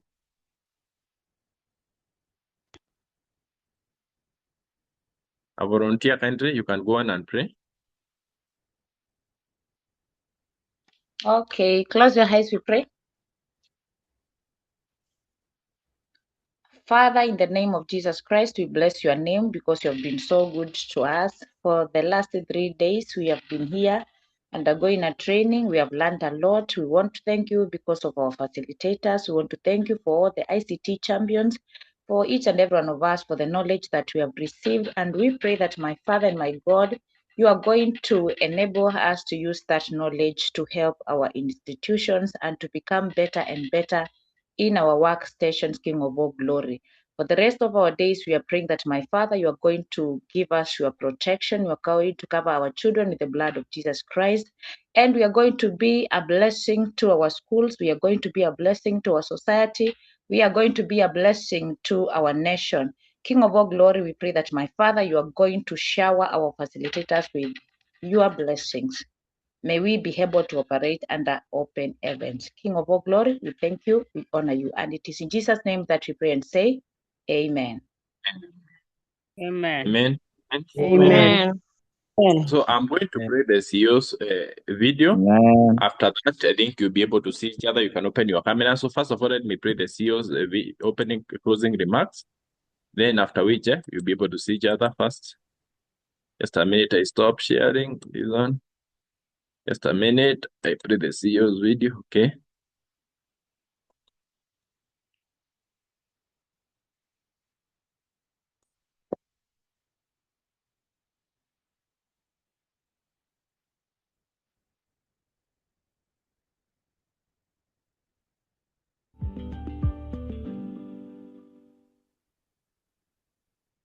Dear Kemis champion teachers and our esteemed facilitators for the Kemis training program, today I'm more than glad to congratulate all of you for having engaged in this important undertaking for the good of our children in this great nation. Indeed, this great undertaking is a key reform indicator in our sector, and we trust going forward we shall never be the same in matters provision of education services to this great country. You will concur with me that you have been able to engage with each other. You have been engaging effectively with the facilitators, and as we walk out of this important workshop, we are getting out to the service of this country different persons in matters competencies and in matters skills, trusting that you will be able to support in consolidating quality data for decision making from time to time. We also trust on you to be the key players who shall be able to provide support in ensuring that we have quality data that will be guiding all running of our programs in our institutions of learning. In addition, ladies and gentlemen, our Kemis champion teachers, having completed this important training program, will provide services as quality assurance champion for institutional data. We believe, as the key players in the sector, that going forward, our institutions of learning will perform better than before in matters decision making. In conclusion, ladies and gentlemen, I wish to appreciate the Ministry of Education for supporting Kenya Education Management Institute to deliver this important training program. I also recognize the role of the Ministry of ICT in this very important undertaking. At this point, ladies and gentlemen, I cannot forget to recognize the support from Concert Technopolis and all our facilitators for delivering a powerful undertaking for the Ministry of Education. And to all our Kemis champion teachers, go thee and do the best for this great nation. With those many remarks, I now declare this training workshop officially closed.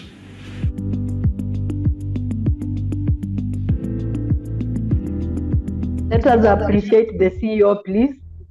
Let us appreciate the CEO.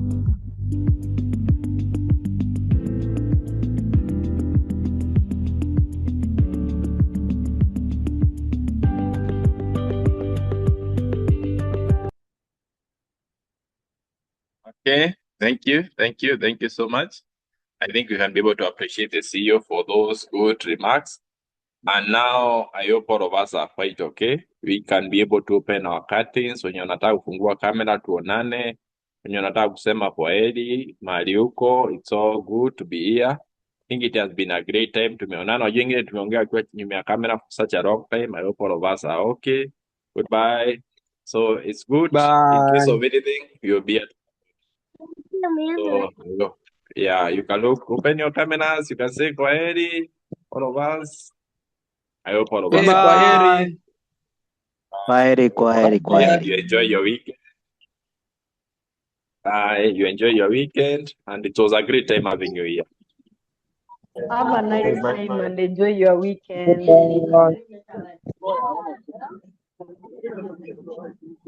Goodbye, nice weekend. Enjoy. Thank you so much.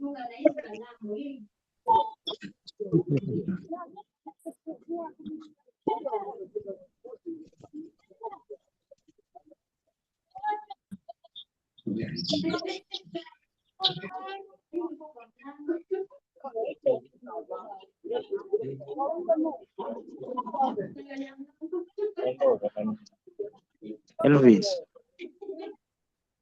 Elvis tuna joy olanga genge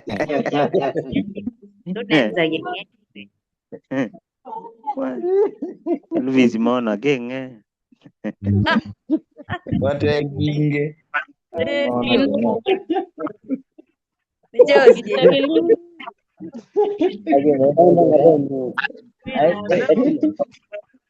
Kwambia niki ng'e ginge. Kinge jwe mwana genge bamwalanga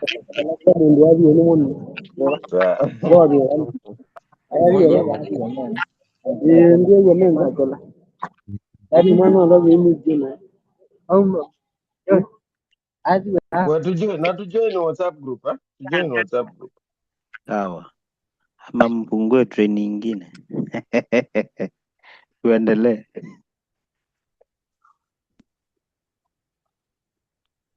vile inafaa.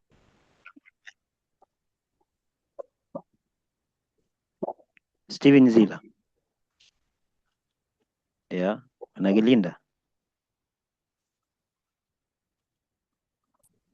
Tuanze weekend. Patrick Mudieni. Yes, Mark. Na kuona. Ngoja hiyo. Karibu lunch. Ebe mondo iko. Linda kwa wathi soko. Kilinda ni wangu mandeba. Wathi soko. Unataka sokoni. Hedi las ndunda.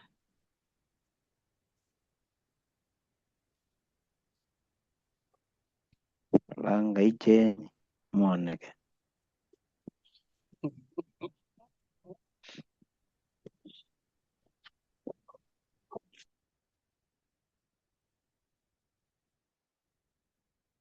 Lameka musoko no yende.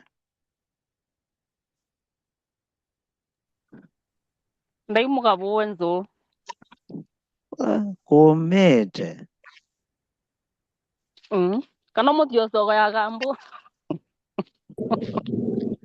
Ukaika ambute baka ambu sokoni. Mama amete wada. Jira bawe.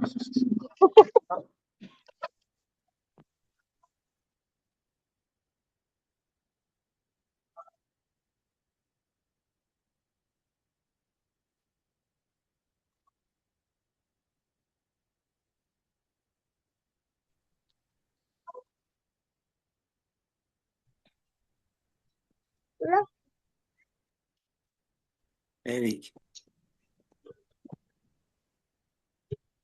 Ango menye. Hey. Chama ni koma. Ango mange. Ara ni izoko gambo. Sawa. Ngeze mudiani mwa mwana. Mudiani ya akadia. Ai. Ari zo mumanda. Ari Londo. wanasiasa. It's a name behind the tent. There we go.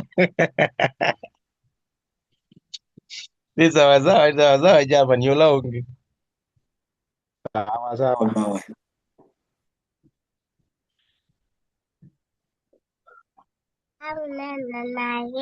Unataka kuongea na wao? Aiyo.